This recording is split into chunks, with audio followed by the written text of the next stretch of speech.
probably won't play. Nigga, you need to take over on Bobby Porter's everything. That nigga is Michael Jordan when Giannis doesn't play. That's a fact. I love Crazy Eyes. Have y'all ever seen his like stat lines when Giannis don't play? Oh, they got the splits up. No, I see the splits. Hooping.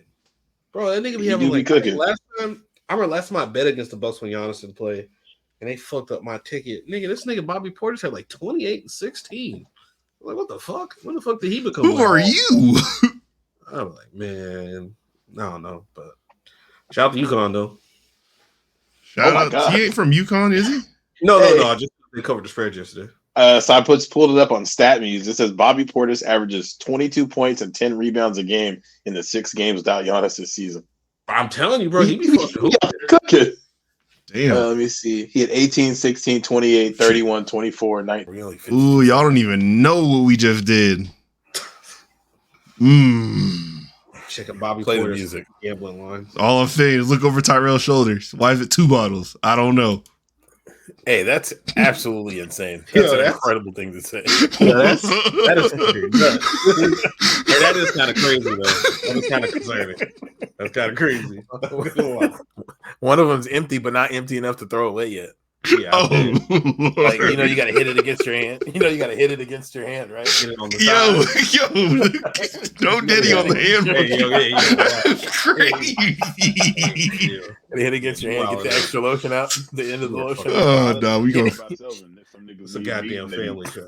It's a goddamn family show. Anyway, Bobby Portis right is averaging 22 and 10 without Giannis. Yeah, we know we talked right over it.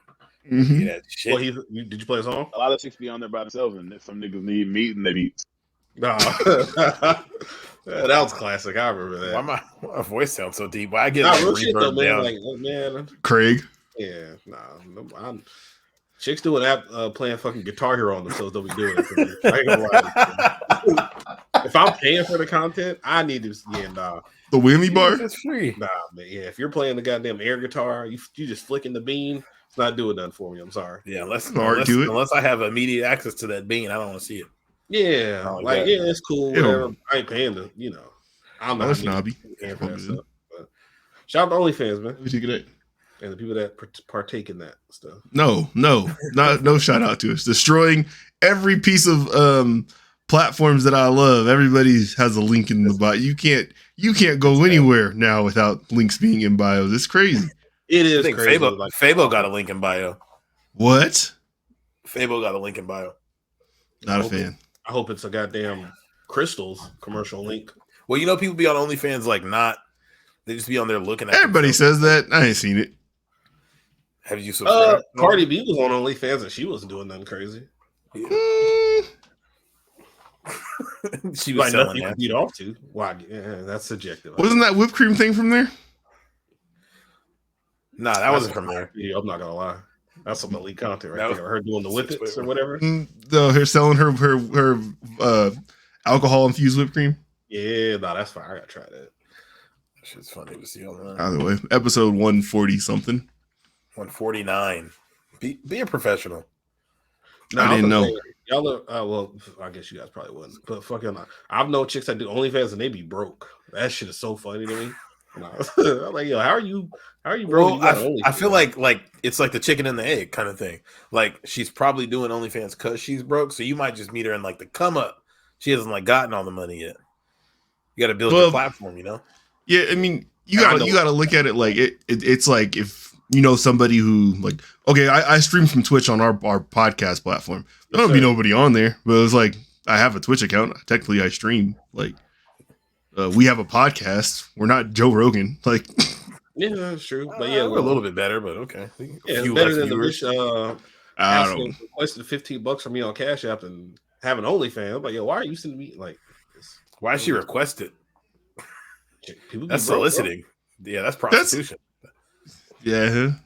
It's not guaranteed to pay you. You still got to push to promote that shit, Yeah, no, yeah, that is true. But asking for $15 ain't the way to promote it. You got to send me something first. Send me a sneak. No, she asked him for $15 for something that was completely unrelated to that. Yeah, she was just broke. She needs money. He told the story on here before.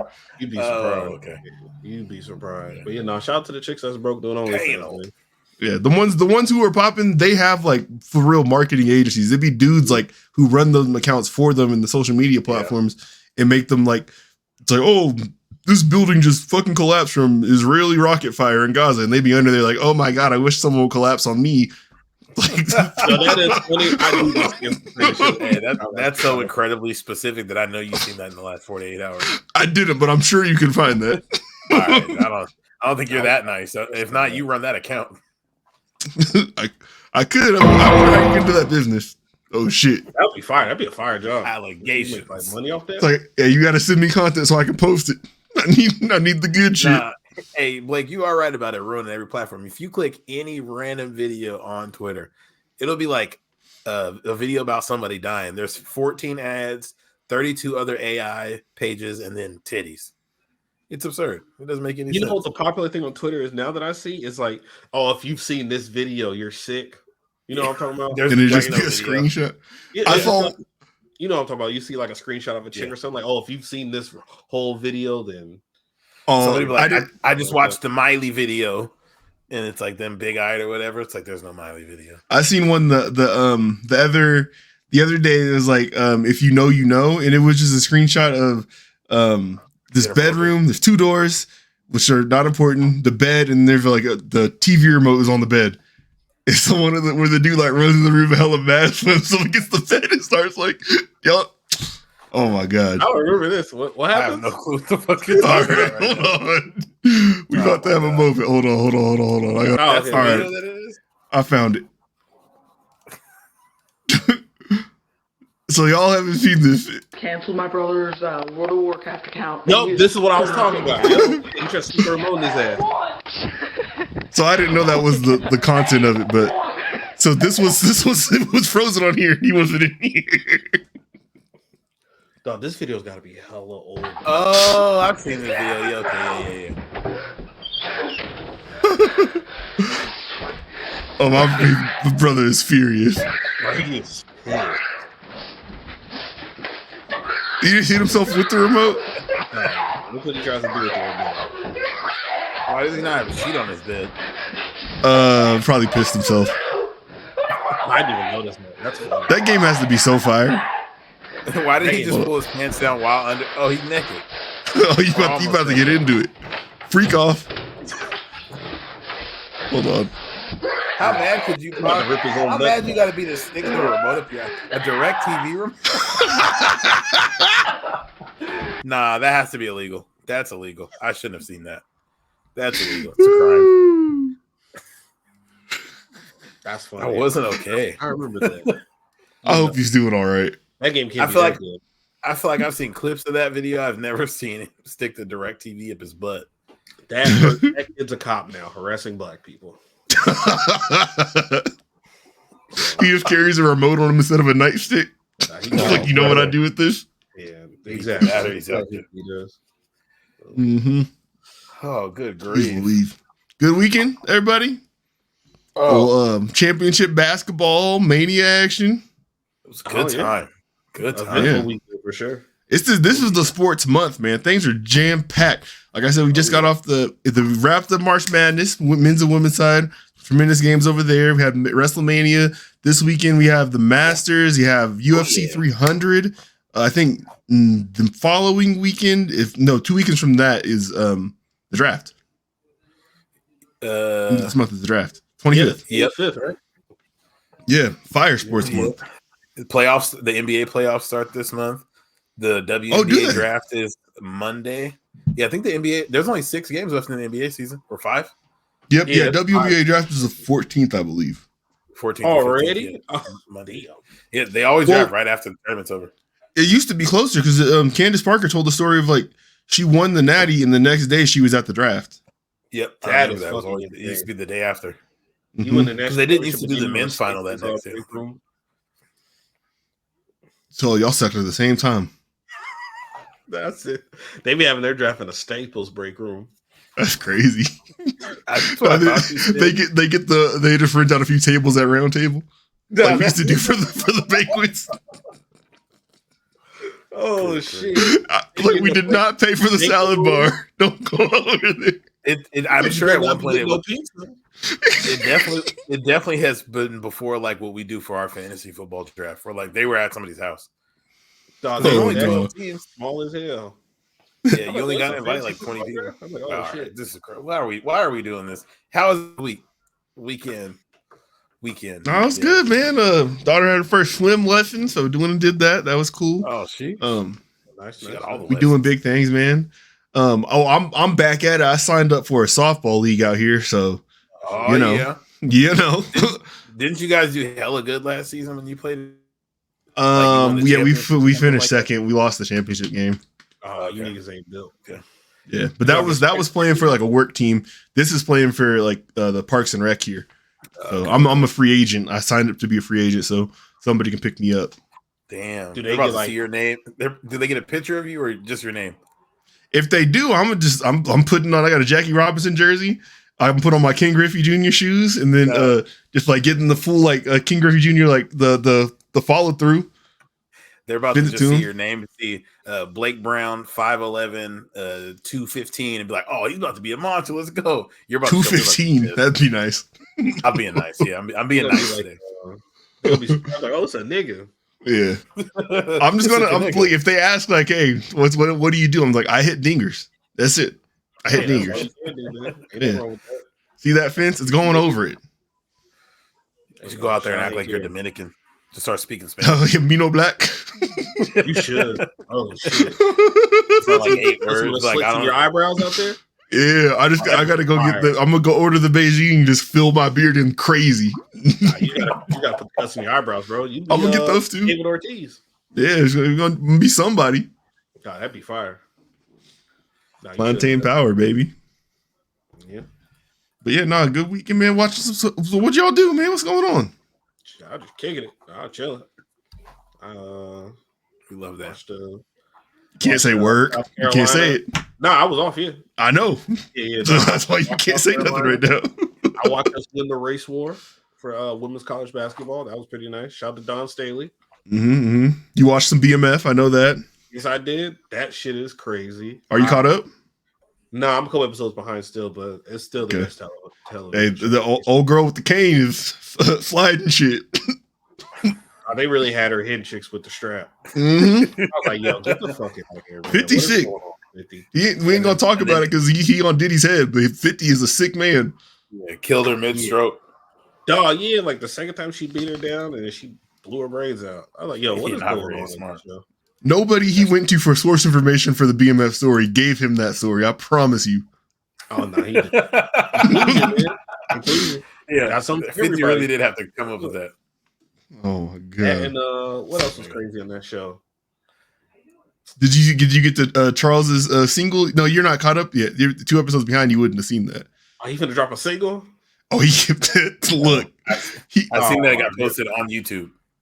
He got the full court press out for Lufield.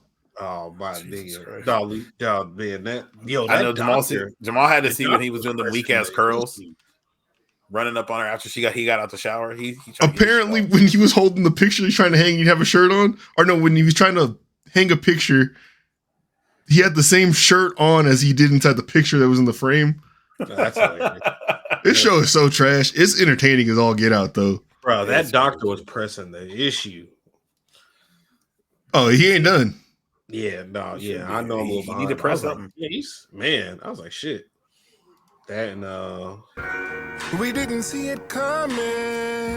Why'd they do a full studio song? I don't know. That's the best thing ever. Are you kidding me? We didn't feel it coming. Either way, yeah, it's. They told this man who cannot sing, like he can't not sing. Nah, that's kind of fire. He should be singing.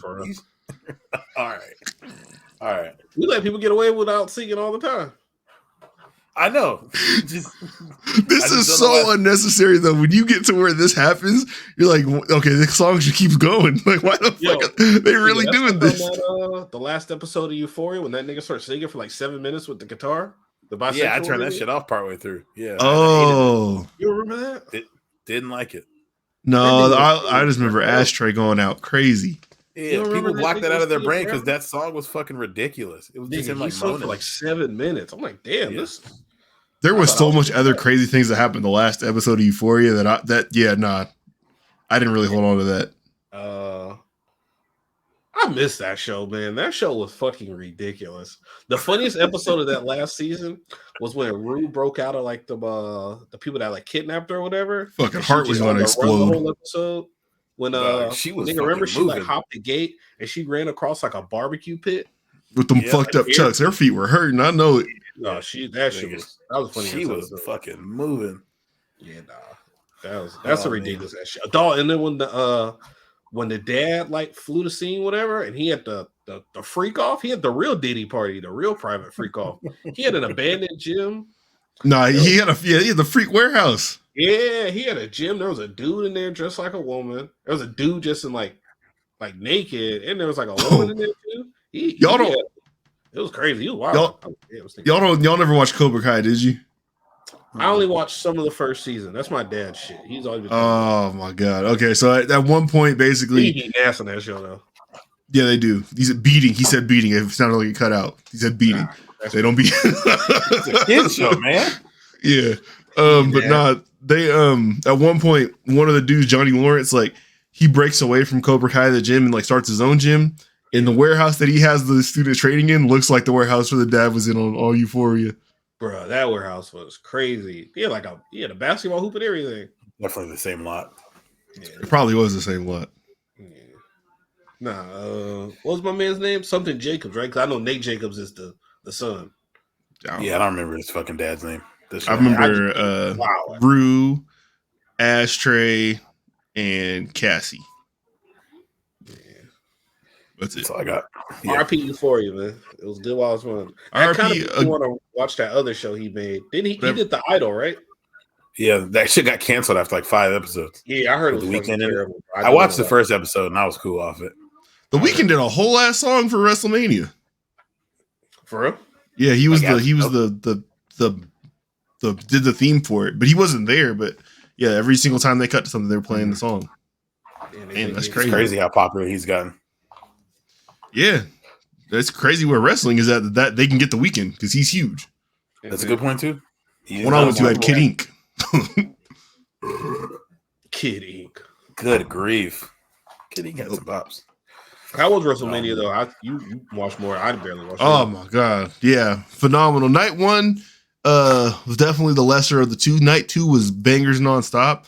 But yeah, man, it was good. There's some high level shit going on.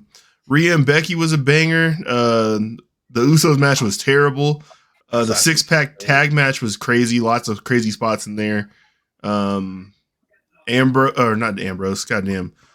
Seth Rollins versus Drew McIntyre was pretty good because Damian Priest cashed in on that one. That was fucking nuts.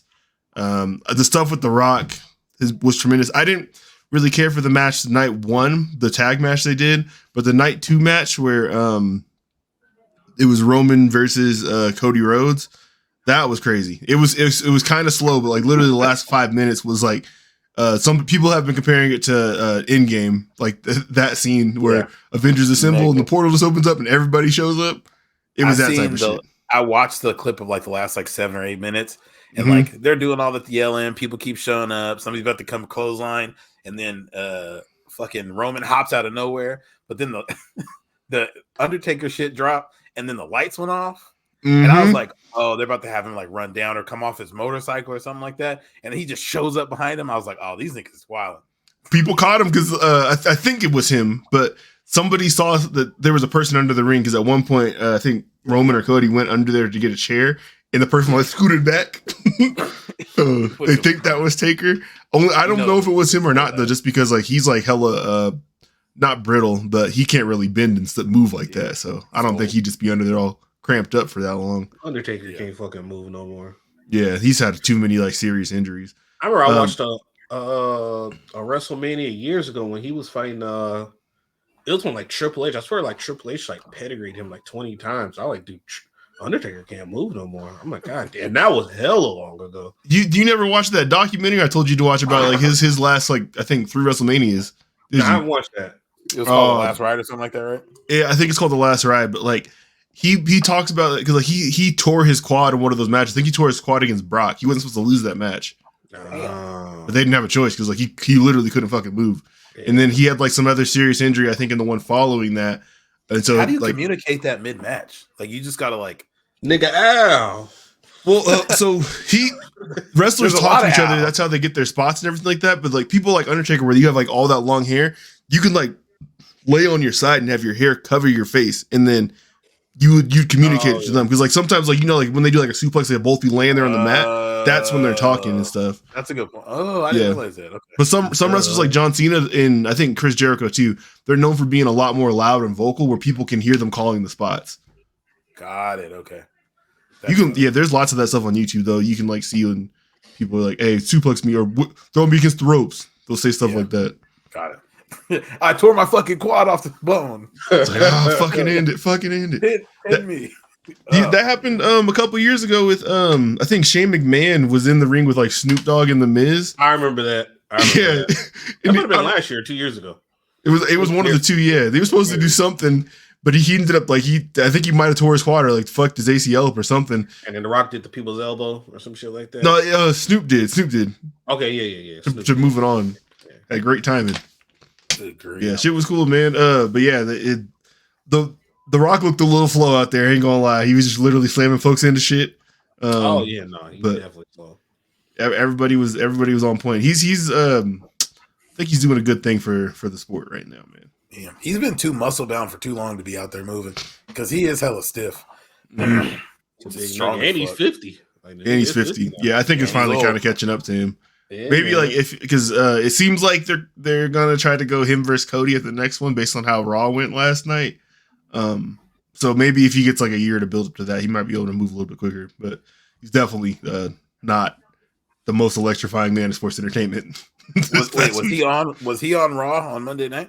Yeah, he was on Raw. Yeah. God damn, he got to do WrestleMania Sunday and then Raw Monday night. That's a full-time ass job. That's when you go to WrestleMania. That's what you're supposed to do, though. Like you're supposed to. I never realized if like you're going there to see it. Like you at least would go see SmackDown. You probably be there earlier in the week because there's a bunch of indie shows that tend to be in town for that. You go to like a wrestling convention that's usually there, and then the Raw after Mania is usually crazy too because sometimes belts even switch hands on the Raw after Mania. But everybody's usually in the building for that one. It's like the biggest show of the year most of the time. I was fucking broke when I went to Mania, so I went home. Wrestling is just such a fucking spectacle. Like, yeah. Just as it gets like, it's not like it hasn't been popular, but as it gets more and more popular on Twitter and TikTok, and you'll see like more clips and like what they be pulling off and who they be having come out and stuff is like, it's a lot. That shit is impressive to see. And people turn the fuck up for that. Something that I pointed this out, I think, on our Twitter page a little bit ago, but like I asked the question, like there's been a lot of male celebrities who have gotten involved in like had the actual matches in wrestling, like Stephen Amell who played Green Arrow, Johnny Knoxville. I'm missing somebody more recently. Like, Wee Man, Bad Bunny, like all these Mike Tyson. Yeah. They have Floyd, a long Logan Paul. Does Logan Floyd. Paul count? Yeah. Logan Paul at first, he's like a legit wrestler now. Yeah. But there's not that like there's really like none for the women. I don't know why that is. Like how come there's not like women like action stars or celebrities? Yeah. It'd be a shame. Didn't Meg do something with him, or did she just like get in the ring? Wait, who? What? Didn't Meg do something with WWE, or did she definitely didn't have a match? Oh, okay. If she starts wrestling. Yeah. What's that gif with Batman where he's like he's holding the flight stick, but it's like blurred out? And he's like, I know what I'm talking. You see that? I do. Yeah, what the fuck? Crazy. Yeah, Meg Lotto on WWE. I'm in there. I don't think they can take bumps, dog. I don't think they can take bumps. Well, maybe Lotto probably can't. I don't know. I don't know. Lotto can take that.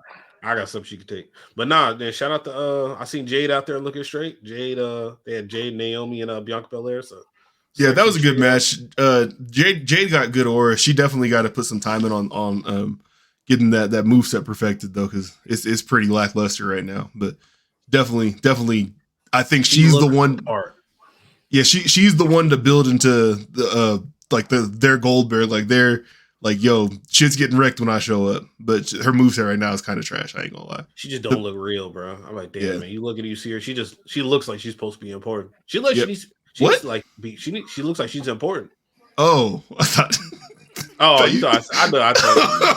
Sick ass nigga. Yo, we not disrespecting that black queen like that. Now her pin is crazy though. I love that pin. Nah, that shit's fire. You see, she be doing the LL Cool J.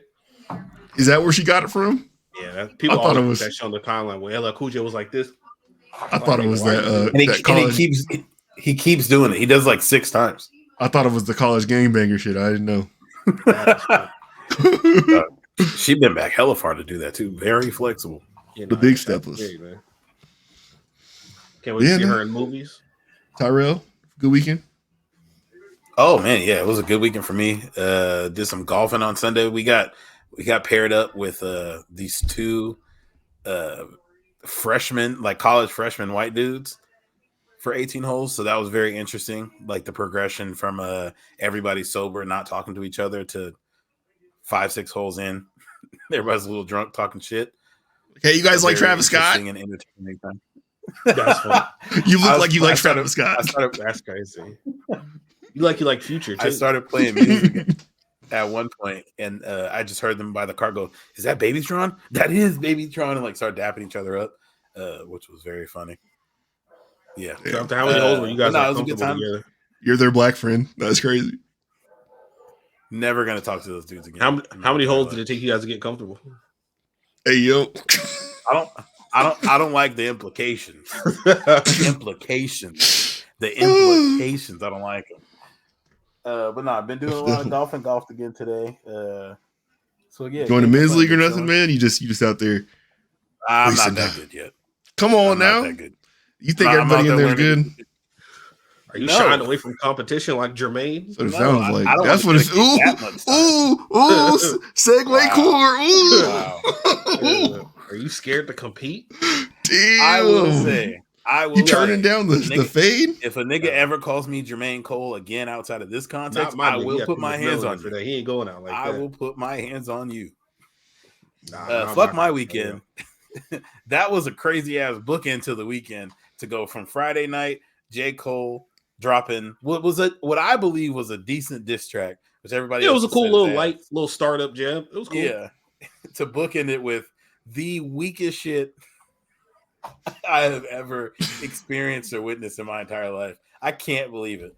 I think I'm the resident Cole fan on this podcast. So you are. Me and Tyrell aren't the biggest Cole guys like that, but like I can have the floor for a moment. I respect what he is for the culture. I respect his ability because, like, he can go, he can rap, he's nice. I think it's dope that he started his own little clique and he put like other rappers on from like different areas. I know he got like, he got Ari Lennox, he got Lou. This dick eating is kind of crazy. I'm saying like I respect J. Cole, but like dog, like I don't want to call him a bitch, but like bro, that was so lame and corny. It's just like bro, like. I listened to the project again today and it didn't hit. I was like, oh man. Okay, hey Jamal, I'm gonna call it timeout so Blake can tell us why this was a great thing for hip hop. Are you gonna play devil's advocate? Yeah, play Blake is about to be like, hey man, as a grown man with kids, I'm about to No, hold on, let me land, G. Let me land. You think you got my playbook? You got the scout report? I'm not trying to let you take off. My nigga said I've been well in 72 hours. So hold on. I was like, excuse me? Like I said, resident J. Cole fan on this podcast, probably in my like 3 favorite rappers, at least today for sure. Maybe ever. I don't know. Like favorites? Yeah, probably ever. Yes. Yeah. He's still in your like how many? What number? I know he can't be 2. Top 5 no more. He's definitely 2. He's still probably top. He's still in your top 5 after that. After that debacle, you were gonna make me think about it. Like so. No, give us your take first. Give us your take first. Just what do you think about on this before you re-rank him? So all right. So, like I said, resident Cole fan. I think that there might be like nobody out there who's rapping right now who's rapping better than him at this moment. Like he's going fucking nuts. And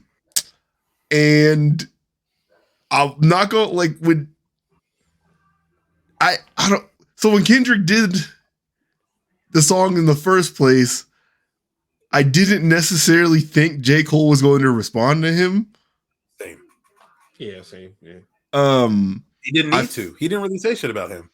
Yeah, I felt like this was like he said fuck the big 3 and all that, but like it's been going for years with Kendrick and Drake, like the simmering like little shot thing. So I felt like that was like the dog he was really trying to call out in the first place. Cole dropped the surprise project, like literally no build up, no nothing. And it was some bangers on there. And the last song, yeah, he like, I mean, I guess he's jabbing at Kendrick through it, but like the last song is like really more pointed where he's talking about 4 albums in 10, 12 years or whatever. The whole thing, man. Like, yeah, he tried to get the Jay-Z lie shit off where he's like, you've dropped they got the same amount of albums too. Is crazy. Yeah, I saw that. I was like, oh shit, I didn't know that. That's kind of crazy. The same amount of albums in the same. So that was crazy. They said the album, one of the Tim Butterfly was boring or put people to sleep or whatever. Like just all these things on here. But he got people to slander that album for like 2 straight days on Twitter. Then he started. So I'm sitting back looking at this happening, and I honestly like I don't care. I didn't care. But then the I'm at my festival sitting on stage in front of 50,000 people and saying, hey, I feel bad, I'm pulling it, was crazy. Because like even if you don't want to keep going on the back and forth, all you have to do is not make another one. Because that's it. You stop mentioning him. You leave it alone.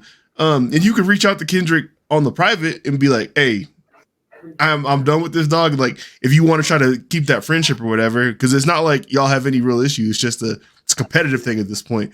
So I thought this was very strange. I, as a fan of his, though, I don't hate what this means for me as far as the music that shows up in my phone from him, because the big buildup for him is like the fall off. Like, that's what we're waiting for. That's what the Dreamville people are waiting for. Fall off. I feel you. This was the fall off. I don't want to hear none of that braggadocious, super.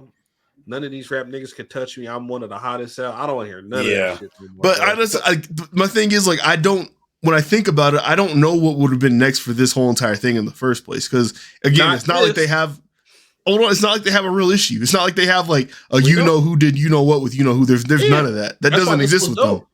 That's why I thought this was gonna be it's dope, but it's like, what's next? It's friendly competition. It's like, yo, we're just gonna trade some bars back to back. It's friendly competition. Because think about it, he didn't say anything about his mama or like nobody called nobody no cuss words or no slurs. It's like, yo, like he even said it on that song. This is G Money with the before I blast him, whatever. I'm crying before I blast at him or something like that. So it's like, okay, it's your homie. We know you guys are just trading some bars back and forth. It's friendly competition. Hip hop is supposed to be competitive, bro. It's not R&B. It's not country. It's not techno, bro. It's a competitive sport. And like, I hear you, but I'm saying on the pointed competitiveness, I don't know what you would do pointed towards Kendrick again next when you don't have anything to say about him. He made the conscious effort. He the one that threw the biggest jabs. Talk about your first album was hard. The second one was ass. The last one was ass. The third one was great. So it's like, bro, so 2 out of my 4 albums is ass. I think the beef would end after Kendrick's response. Like, I think Kendrick would respond, and that would kind of just be the end of it. No, in my mind, then what comes next from this is some shit that we all like kind of laugh at. It's like it would be like a rap god type song, because that's what you're trying to prove, that you're better than the next person, and like nobody wants to hear that shit. Yeah, I want to hear good music from both of them. I don't want to hear that. You don't want to hear 2 good rappers like go back and forth against each other. I want to hear them make good music like they do, because they both make incredible music. So like I'd rather they keep doing that. I'm just saying like I don't know like where the inspired content is.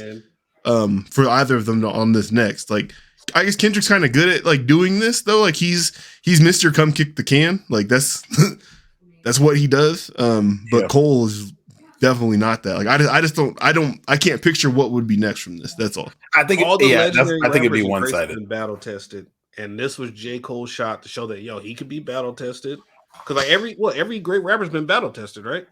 Yeah, I do think to Blake's point a little bit though, like it all has seemed a lot more personal than this one. That's what I'm saying. We're lacking the actual situation. Like you're talking about like Beanie Siegel versus Jadakiss. Like there was an actual issue there. You're talking about Ho versus Nas. There's an actual issue. Even Tupac and Biggie, there was an actual issue. There's no actual issue here. Like Meek and Drake, there was an actual issue. There's not an issue. That's why this was supposed to be cool, because it's like friendly. We knew nobody was gonna pistol whip nobody or nobody was gonna die. No, but it's easy. It's easy for the content to be inspired when you have something that you're actually mad about. When there's not here, you just keep on making incredible rap songs like both of them have been doing. But it's like, how do you do that pointed at that man when you don't have anything necessarily to say about him? Like he don't believe that shit he said about Kendrick's albums. Like he had to say it though. Obviously he didn't. He started crying and said, like, man, he was like, bro, I'm mixed and I love To Pimp a Butterfly. Will you guys please stop slandering this album? I love this. That's the honest truth. Like he's a rapper's rapper. Like he's a fan of that shit. So it's like he had to say like the low hanging fruit of what people can say about Kendrick, what like some people's opinions may be, but like, you know, he don't believe that shit. That's what I'm just saying. Like, I don't know how this would have been good for content. Man, fuck that. I think both of you had made like the best possible point for both sides of this argument. Like, I firmly agree with you, Jamal, that this was the weakest shit I've ever seen. But I think, Blake, you do have a good point of like, I don't know where. And let me be clear, I don't even disagree with that either. I don't disagree with that was weak. I do agree. I'm just saying, like, I can't imagine it myself what the content would have been, because like there's no issue. I think it's like nigga did it at his own like festival in his hometown, bro. It was an hour north of the hometown. I don't give a fuck. Close enough. That's like me and Tyrell have an issue. I have him over for dinner, and my mom was at the house. Hey, Tyrell, I want to apologize. And like my family's there, like, nigga, what? Like, y'all didn't even have no real issue like this. Like, come on, man. That wasn't the best analogy that I just tried to make. But what would you think? What would you think J. Cole's next? Like, let's say Kendrick responds. What do you think J. Cole's next response would sound like? Like, what would he be saying? Top have you niggas in dungeons, and y'all can't drop music when y'all want. He don't even over there no more. I'm taller than you. He on PG Lang. He by himself. You're 5'5", and you waited till you're 38 to get ready. That's what you want. You want the I'm taller than you bars.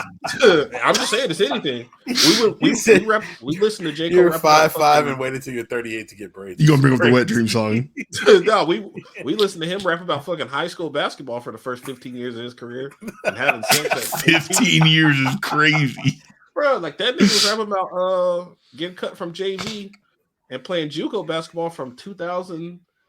No, stop. You're gonna go way too low. Yes, you are. You put the number way too high. It was the warm up and whatever the one that was like themed like that. No, that nigga was those two. Those were his like first two tapes. Like, what are you talking about? He was just out of college. And Friday Night Lights too. That nigga was rapping about fucking CTE basketball, bro. I'm not trying to hear that shit, man. We were. That's how we got a fan base. And I said that shit was boring. That's fair. A lot of folks felt differently about it. I did like him back then. I liked his first two tapes. I didn't like that third one or that first album, I guess. That first album. Oh man, Born Center was okay, but that first album, what was it? He be having good songs. Yeah, I feel like bad I just know the cover. Nas down again. That's another thing. I think what really killed J. Cole for me was him having. You know that song that Macklemore got about in the third grade, I found out I was gay? That's the same way I felt about him making that song about losing his virginity. It was like, you didn't need to do this, and none of us needed to hear it. And then it got played way too fucking much. I hate that fucking song. Why are you on the radio talking about this? This is disturbing. I'm good. That song was corny. And that nigga was 34 when he wrote that. He was not 34. Why are you? That nigga was all right. You got crazy numbers on the kid. Wait, no, he's like 38 now, so he's probably like 28, 29. That was 2014 Forest Hills Drive, dog. That was literally like 11 years ago. That was 10 years ago, so he was 28. It didn't come out in 2014. All right, it was 27, 28. That's crazy. Let's see. What year did this drop? Oh, it did come out end of 2014. You look at that nigga. Yeah. I told you. Yeah. No, you didn't tell me shit. He was 28 years old writing about losing his virginity. Can you imagine an album where people like, this is the greatest thing I've ever heard? He's telling stories. If you're a hardcore fan, like, bro, like if you're a hardcore fan, you be like, yo, what do they call? I'm a Dreamviller. I got Dreamville merch. Nigga, I flew to Raleigh, Charlotte, wherever this is at. I'm paying for my hotel. I'm at your festival. I'm a dreamer. I took off work. Nigga, I flew.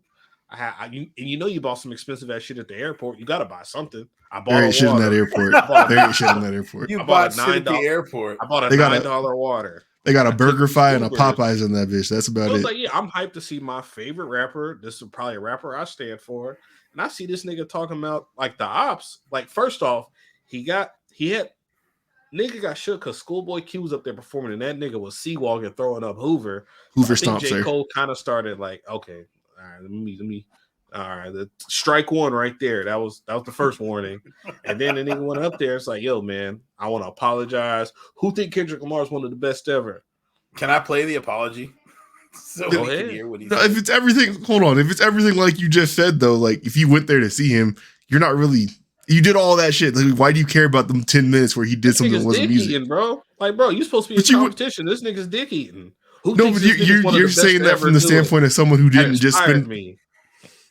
You're saying that from the standpoint of someone who didn't just spend all the money to go see him because you're a super fan of him. I would like you went there to listen to his music, not to like. Oh yeah, if I spent hella money to go fucking see Cameron in like 2007, and I think he's about to perform You Gotta Love It, and that nigga's talking about, oh, hey, man, y'all know Hove? I think he one of the best to ever do it, man.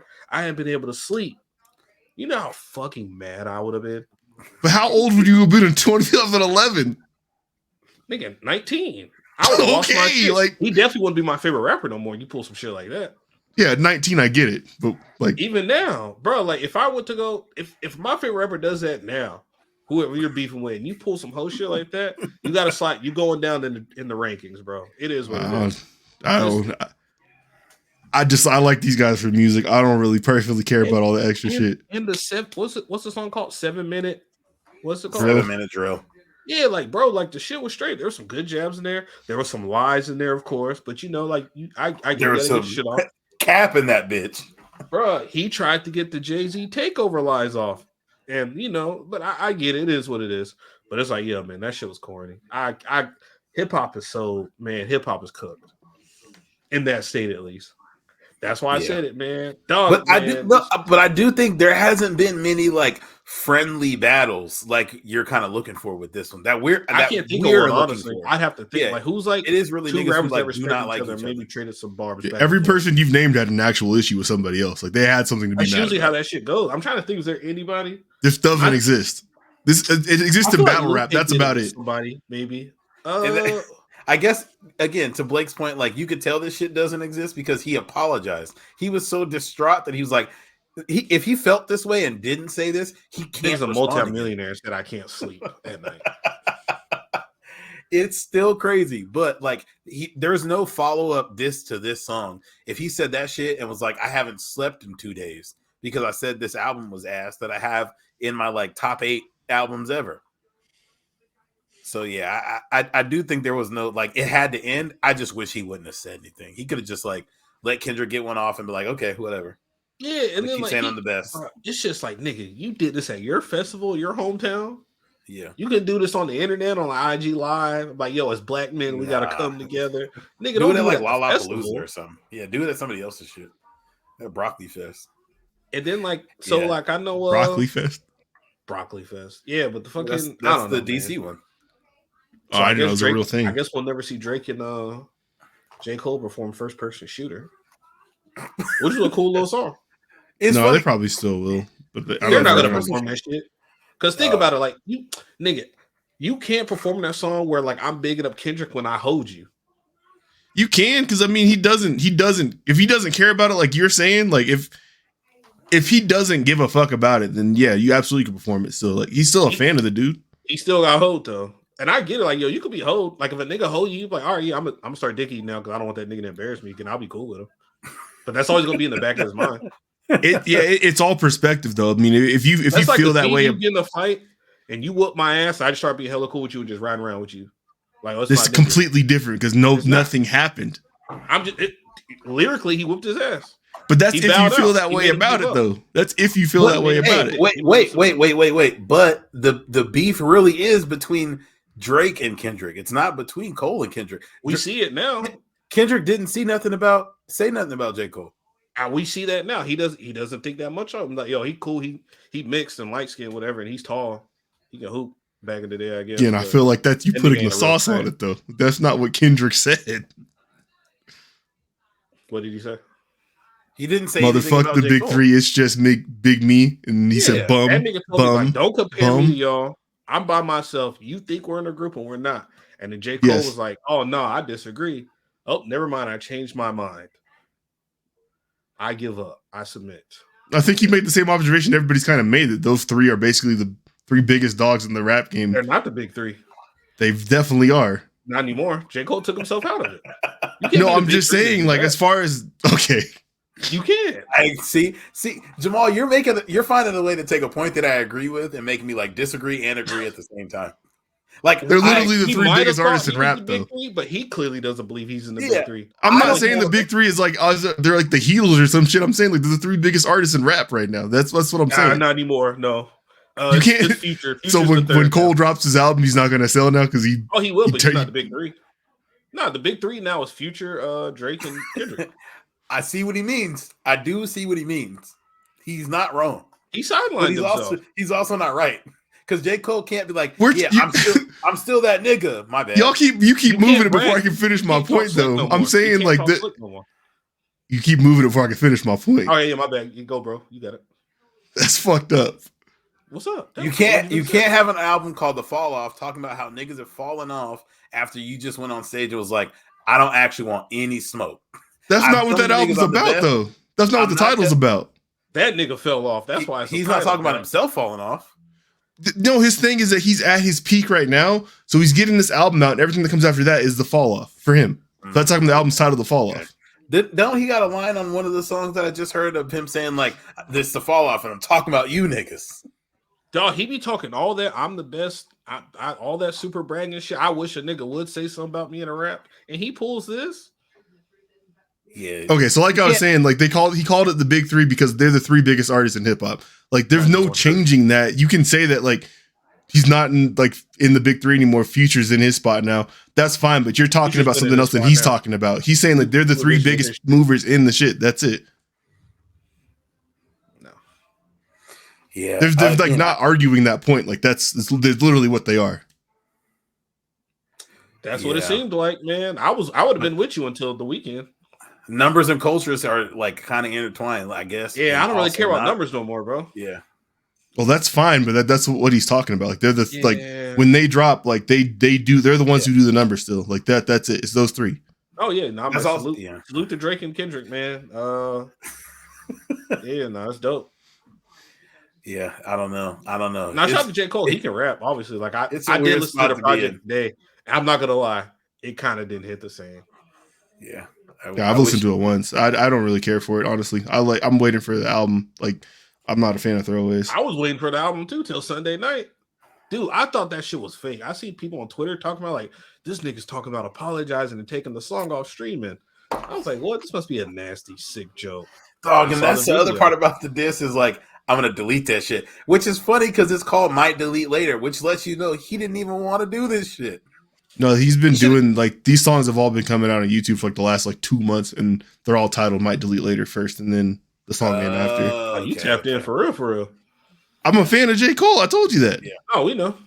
I guess that's better that he did like a lead up to it because it really did feel like that diss was like I don't really want to do this, but you know, we'll see what I decide to do. I don't really want to do this, but I'm gonna do it anyway, and I'm gonna talk all this braggadocious shit and. It would have looked panties on him. He would have just been in a much better spot if he said nothing at all instead of doing what he did, dropping that song and then apologizing. If he never said anything, it just looks weak as fuck in like rap. It's like, man, this is whatever. But I get it. You know, rap's different now. People don't want compete and diss records, especially if there's no issue because. I guess issues can turn into something else. And maybe he thought like, hey, if this goes on, maybe I could start seeing like something negative in him that I don't like and they could get to that. And I don't want to be like that. And I respect that, honestly. Like, that's cool and all. It's still weak as fuck, but yeah, I'm going to make fun of that nigga. But you didn't feel like that 2 days before, though. You feel like that today, but you didn't feel like that 2 days ago. Yeah, it was nasty, but peer pressure. What's the last super dope diss record we've gotten to hip hop? Don't Play With Me, Play With Your Bitch by Dolph was a good one. Yeah, that's still one of my favorites.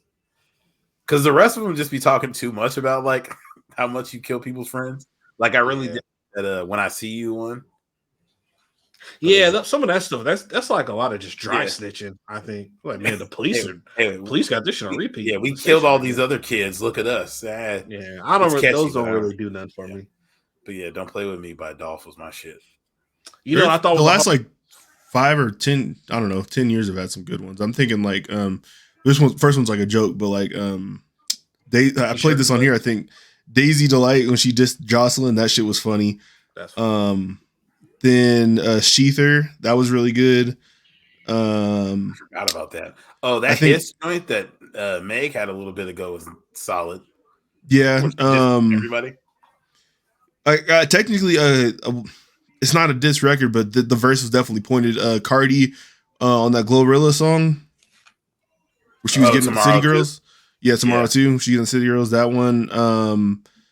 What else? When Meek finally responded to Drake. God damn, what is the name of that song? The last one. It's the only one. It's on the two because one was weak as fuck, wasn't it? I think he just did it once. It just took him forever to do it. It's on the 4for4 tape. It's on the last one. I can't believe we didn't say back to back and Adidon. Oh yeah, no, that's one of the that back to back still gets played regularly for me because that's just a good ass song. But Story of Adidon, Warpaint. Warpaint was tough. Yeah, Warpaint was tough. Okay. Trying to think. Man, Pusha T fucking killed Drake with Story. I don't care what people trying. All he did was make fun. No, he was talking crazy. He was talking fucking crazy. Yeah, and then Drake followed up. Drake didn't respond. He just went on the shop with LeBron and was like, "Yeah, you are like my dad," and I cried. It's probably longer than 10 years ago. Rick Ross was heating Jeezy up though before they reconciled. Oh yeah, he was. He was cooking him up. Drake to Common, that was tough.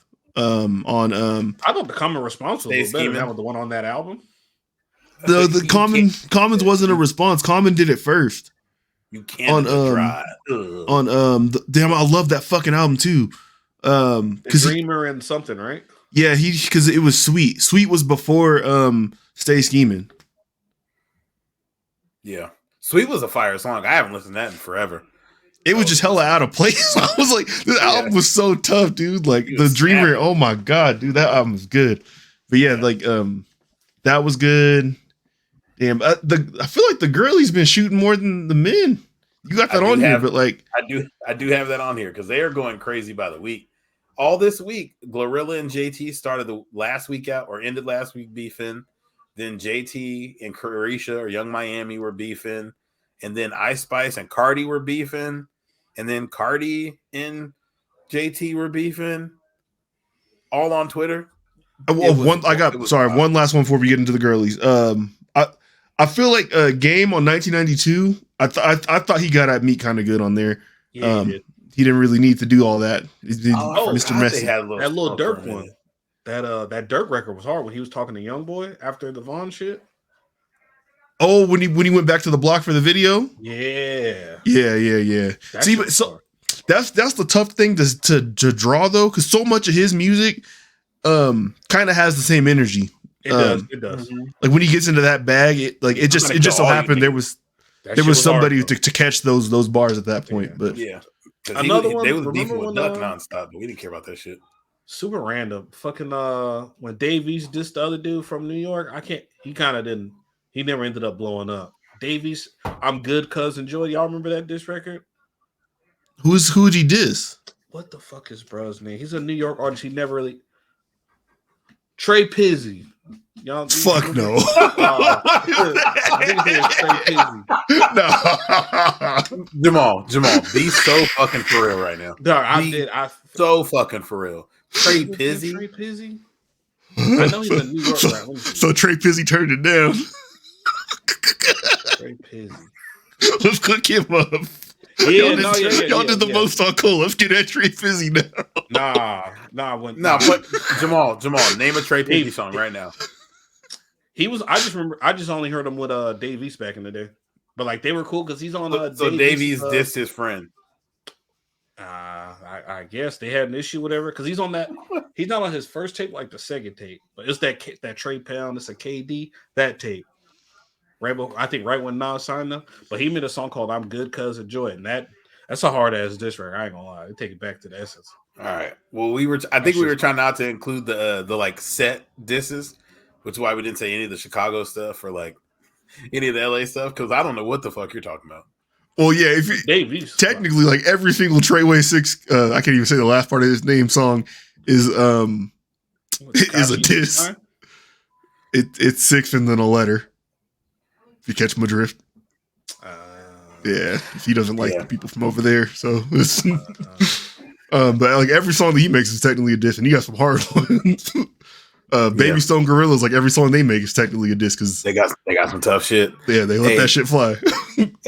AK-47 dissing the American justice system, fire on Do the Race. Okay, that's my shit. That's TK was talented, man. Too bad he in jail forever. He had some fucking bangers about crime. Yeah. They were true stories. They were memoirs. He did an autobiography album. Yeah. All right. Shout out to hip hop. What the girlies doing until they just getting mad at each other. Some every woman in rap is beefing. None of them like each other. So if you pay mind to they feel like this is label games. Like they think this is kind of how the marketing stuff works nowadays. Is that it is much easier to sell women's stuff when you pivot them against one another. I think that can be 50-50 true. Some of it does seem like JT and Carisha beefing against each other just seems like, because they're talking about like, bitch, aren't you a sex worker who just got caught up in a lawsuit? Like, wait. You said JT and Carisha, the City Girls, are beefing with one another? Yeah, they broke up the other day on Twitter. Yeah. I just knew the Glorilla part. So hold on, fill me in. Oh, so Glorilla and JT had their like spat on Twitter, which was kind of crazy.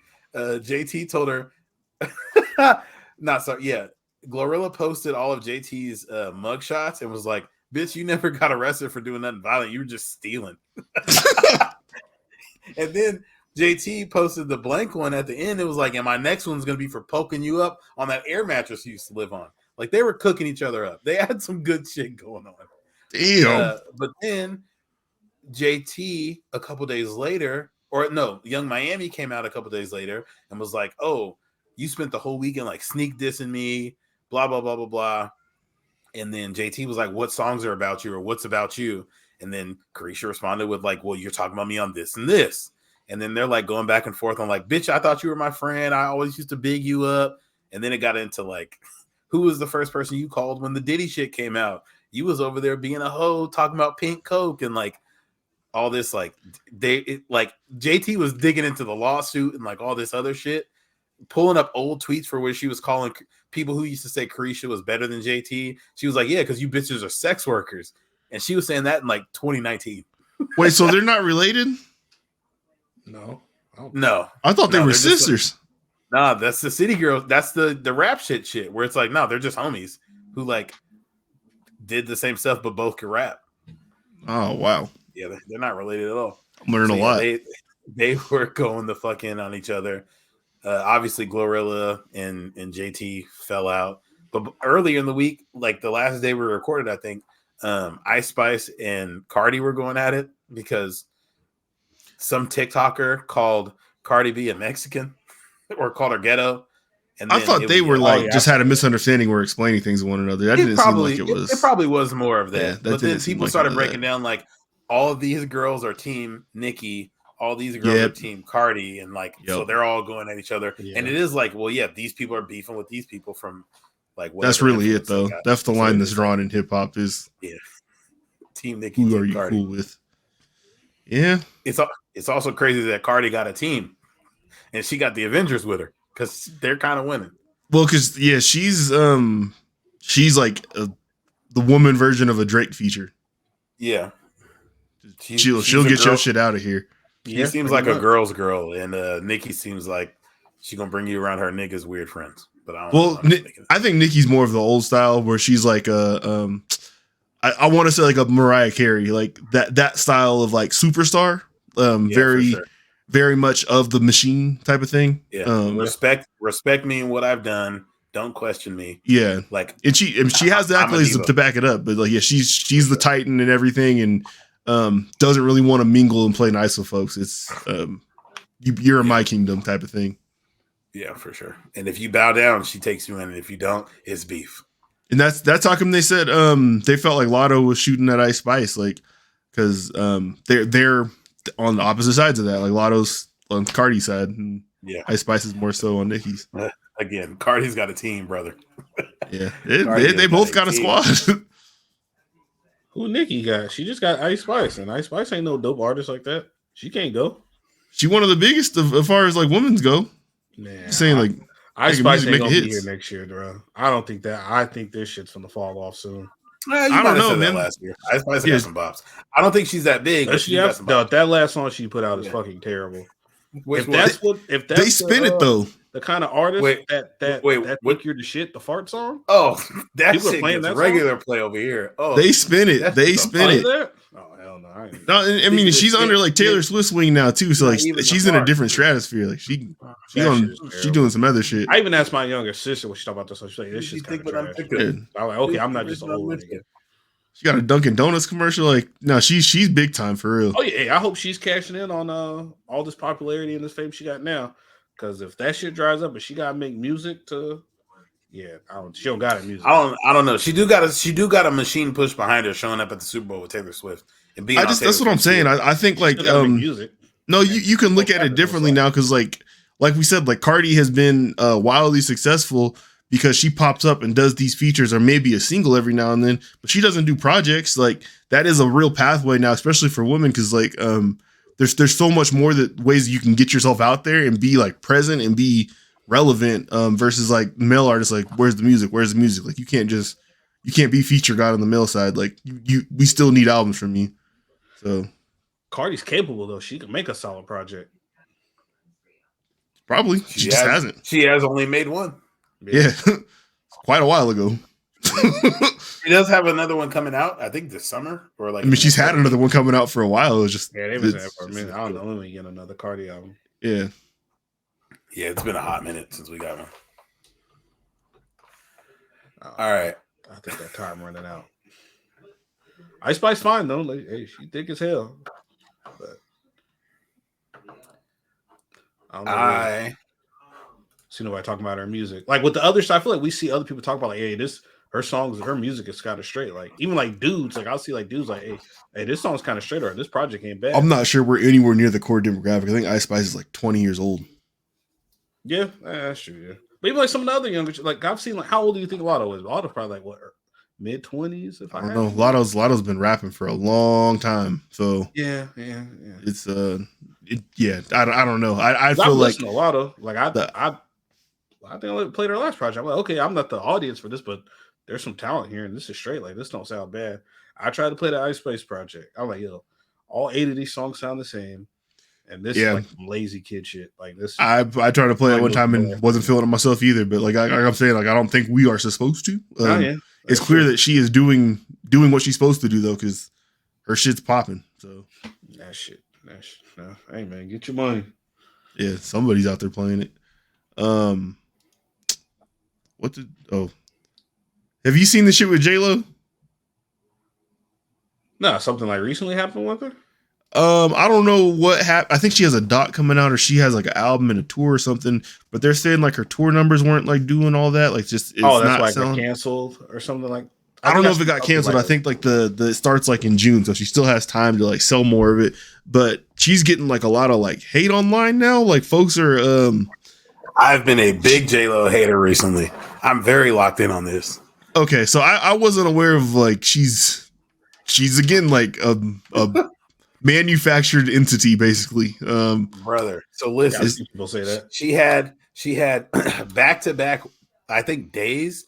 She had an Amazon documentary about her come out. And then she had an Amazon Prime movie come out that was like about her and Ben Affleck's like love story. What? And in the weeks leading up to both of these coming out on the same day, for some reason, it like videos started to get leaked of like people from like behind the scenes talking about like this shit was crazy or like this shit was like absurd to see like how fake of a person she is or how fake of like an entity she is. I don't know about her as a person, whatever. Folks have started deleting the post that I saved on here. This is crazy. The team is on them.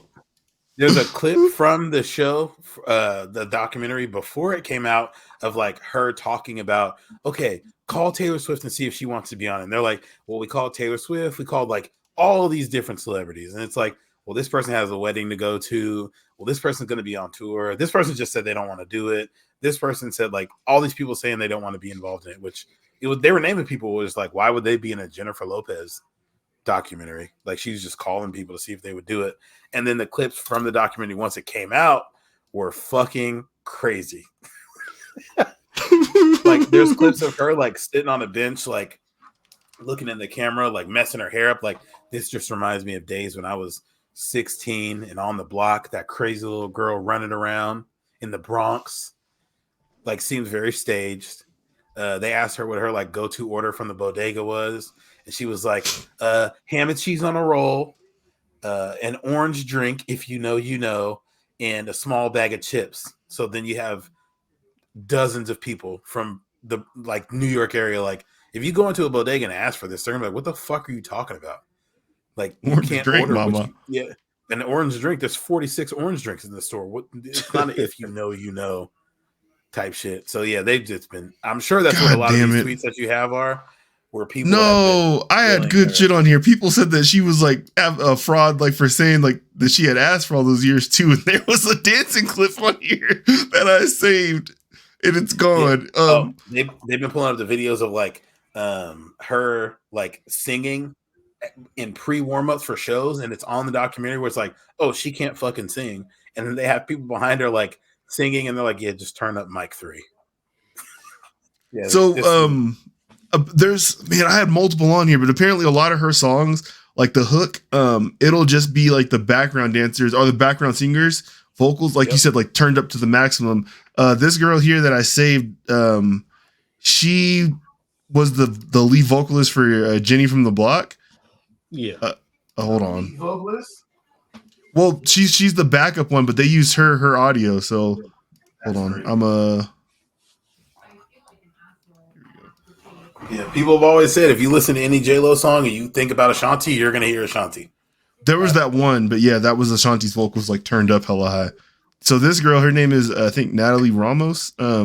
She was the backup vocals. So that's the thing, like J-Lo credits all these people as backup vocalists on their songs, but they use their audio like the primary, so they don't get proper compensation for that. Yes, I will. You ready? You ready? Don't be fooled by the rocks that I got. I'm still Jenny from the block. Used to have a little, now I have a lot. No matter where I go, I know where I came from. Don't be fooled by the rocks that I got. I'm still Jenny from the block. Used to have a little, now I have a little. Is she making fun of her, or is she saying that it was her? Is this real? Yeah, this is her. This is the lady. So hold on. I will. Damn, my way to work, and I wanted to just like answer a question while I'm at a stoplight. You know, yeah, she's straight. I was on more. I was on 4 other songs. I was on "I'm Glad," "The One," "Loving You," "Baby I Heart You," and Jenny from the Block. I feel like all of the other ones, excluding Jenny from the Block, are very much true blue background vocals. I think the problem with Jenny from the Block is that they cut my laugh, and they kept ad-libs, and they turned her vocals like all the way down, and the from the Bronx part is me, and it's just, you know, damn, that's got to be shitty. Because I'm sure, like, yeah, being a background singer, you probably weren't paid like nothing for that. You're probably not getting shit like that for real. No, especially not off royalties, and that's like probably a diamond song. I don't know. No, it's 5 minutes long. We ain't gonna do all that. All right, but yeah, there was more things like that on this, but I think like she got like a strike team out because it says the accounts have been deleted, not the tweet is gone. Bro, a lot of even like it was super heavy on TikTok for like a week and a half, and a lot of those videos are gone too. So I wouldn't be surprised. I'm so sure that everybody who used clips from the documentary has gotten their shit struck down. Yeah, like you can't play nothing because people haven't been saying anything good. Yeah. Maybe, but yeah, people haven't been saying anything good about it, so they're like, Amazon's probably like, yeah, get this out of here. Her being this type of artist is probably not someone you could really play with like that because you got like big time money staked on her. She's a show. It's just it's impressive how, like, I guess it's not surprising, but just like if you look good enough, we're gonna like push you to the front. But like that lady who's doing the background singing. Her singing on that video wasn't all that good, but if she's good enough to be the voice of that song, she was a good looking woman. You could push her to the front and like maybe give her a little, man. get her a little Nelly Furtado, but it's a different time where it made more sense because I feel like there was more like they were just trying to push every little female artist to have a vocal. I disagree because you got to think about who J-Lo was, like from being like on TV to being in movies. Then like the music thing happened, but she was somebody who had the looks and could dance too. So it's like if you're a label, all I have to do is we got writers in house. There's writers everywhere. We can do that. And then we'll figure out the vocal part too. But we can sell you as a package and get people interested in you. And the marketing sells itself, which is probably the hardest part. Because like he said, that lady's talented, but like, how do you sell that lady? Like that's the work is cut out for these people. So yeah, I guess I'm just thinking about how many artists we had back then. That was just like how many like two. And that's probably also the trade off is like we had a lot of 1 or 2 hit wonders where they made a couple songs that disappeared. But it's like Lumi D. She could have been. Lumi D. Aged she well. Could have been that. Yeah. Nelly D, Nina Sky. Nelly Furtado had a couple. She had a little run. Okay, I think she kind of dipped out on her own. She had a little run, but I just seen her on stage recently. And she's little about it. Man. Hey, shout out Haji Beats, man. She was not built like that when they used to show her. Wait, that's Haji Beats. That's his lady. Oh, that's his BM. That's his queen. That's his everything. Shout out to him, bro. Yeah, she was not like that when she was mellow hype. Bird. I remember turning Odd Future into Nelly Furtado is crazy. Odd Future don't got no L's on it. Not a single one. No, not a single one. Everybody from that collective went on to do something. Lionel's on winning fucking Emmys and shit on the Bear. Yeah, I don't know what Earl Sweatshirts is doing other than grilling meat. Shit, making song for Alchemist every weekend. And Scared of Hoes music. Yeah, he lost the locks though. He left y'all club. Nah, I'm about to go see what J. Cole needs to cut his shit. And J. Cole and Jay-Z both can go ahead and cut that shit off. You don't like the Basquiat's? Nah, I'm good. You're 65. He need to go back to the waves, or he need to comb over now. He don't deserve that. Nah, J. Cole probably had what I had, where it's like, man, my shit's thin in the middle. I gotta grow something over this. Nah, J. Cole needs to cut his shit off. Not allowed no more. Nah, man, fuck that. Not Lionhearted. Nah, man. Is he a cur? A cur, guys. That's crazy. I seen something today that made me kind of think that this should be the last episode of this show. Oh shit! What? No, don't hate. No, hold on. Okay, yeah, go ahead.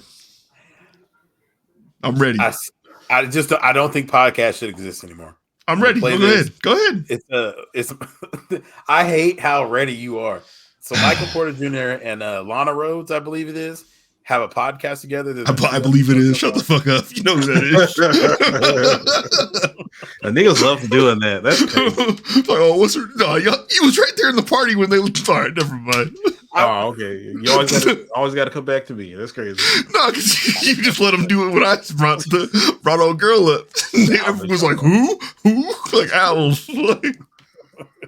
Anyway, here's what they're talking about on their last show. Like get off to normal things anymore. Like I've met guys who like being peed on, who don't ever say like that. Buy cookies. That is crazy. Off the internet. He's so corny, bro. She said with poop in them off the internet. She said there are men that are buying cookies with poop in them on the internet. That's insane. And watch girls pooping. This is why the Nuggets aren't going to win a fucking championship again this year, because this nigga's doing shit like this. Like you said. Oh, trust me.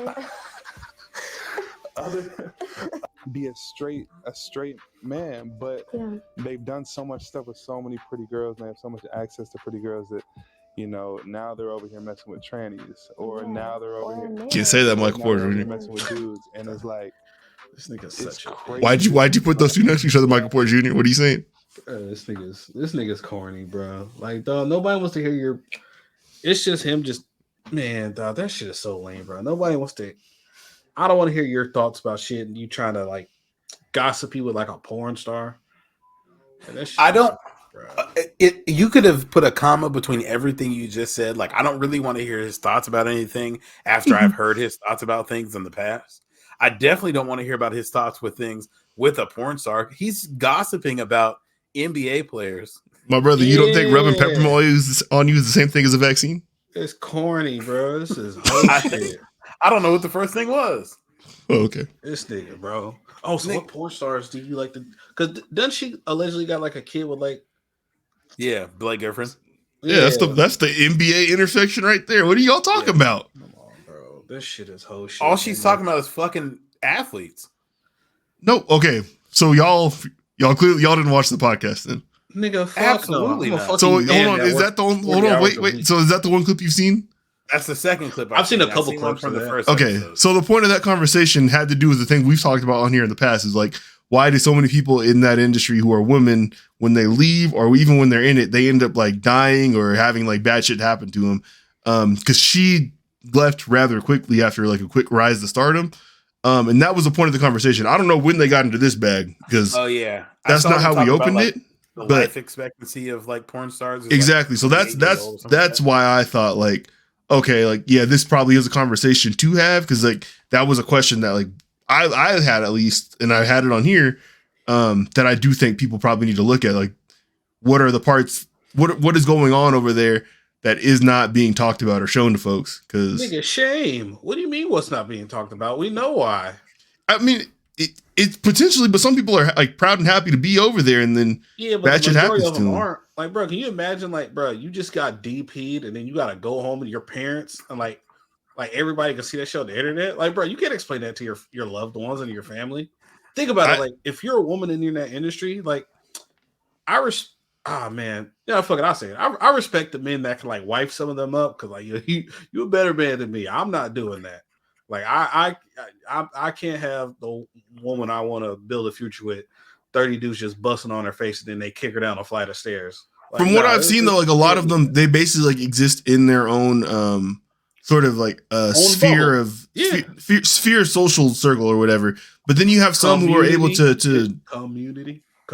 community. Yes, but then you have some who are able to kind of do both. Like you have like a community. That's crazy.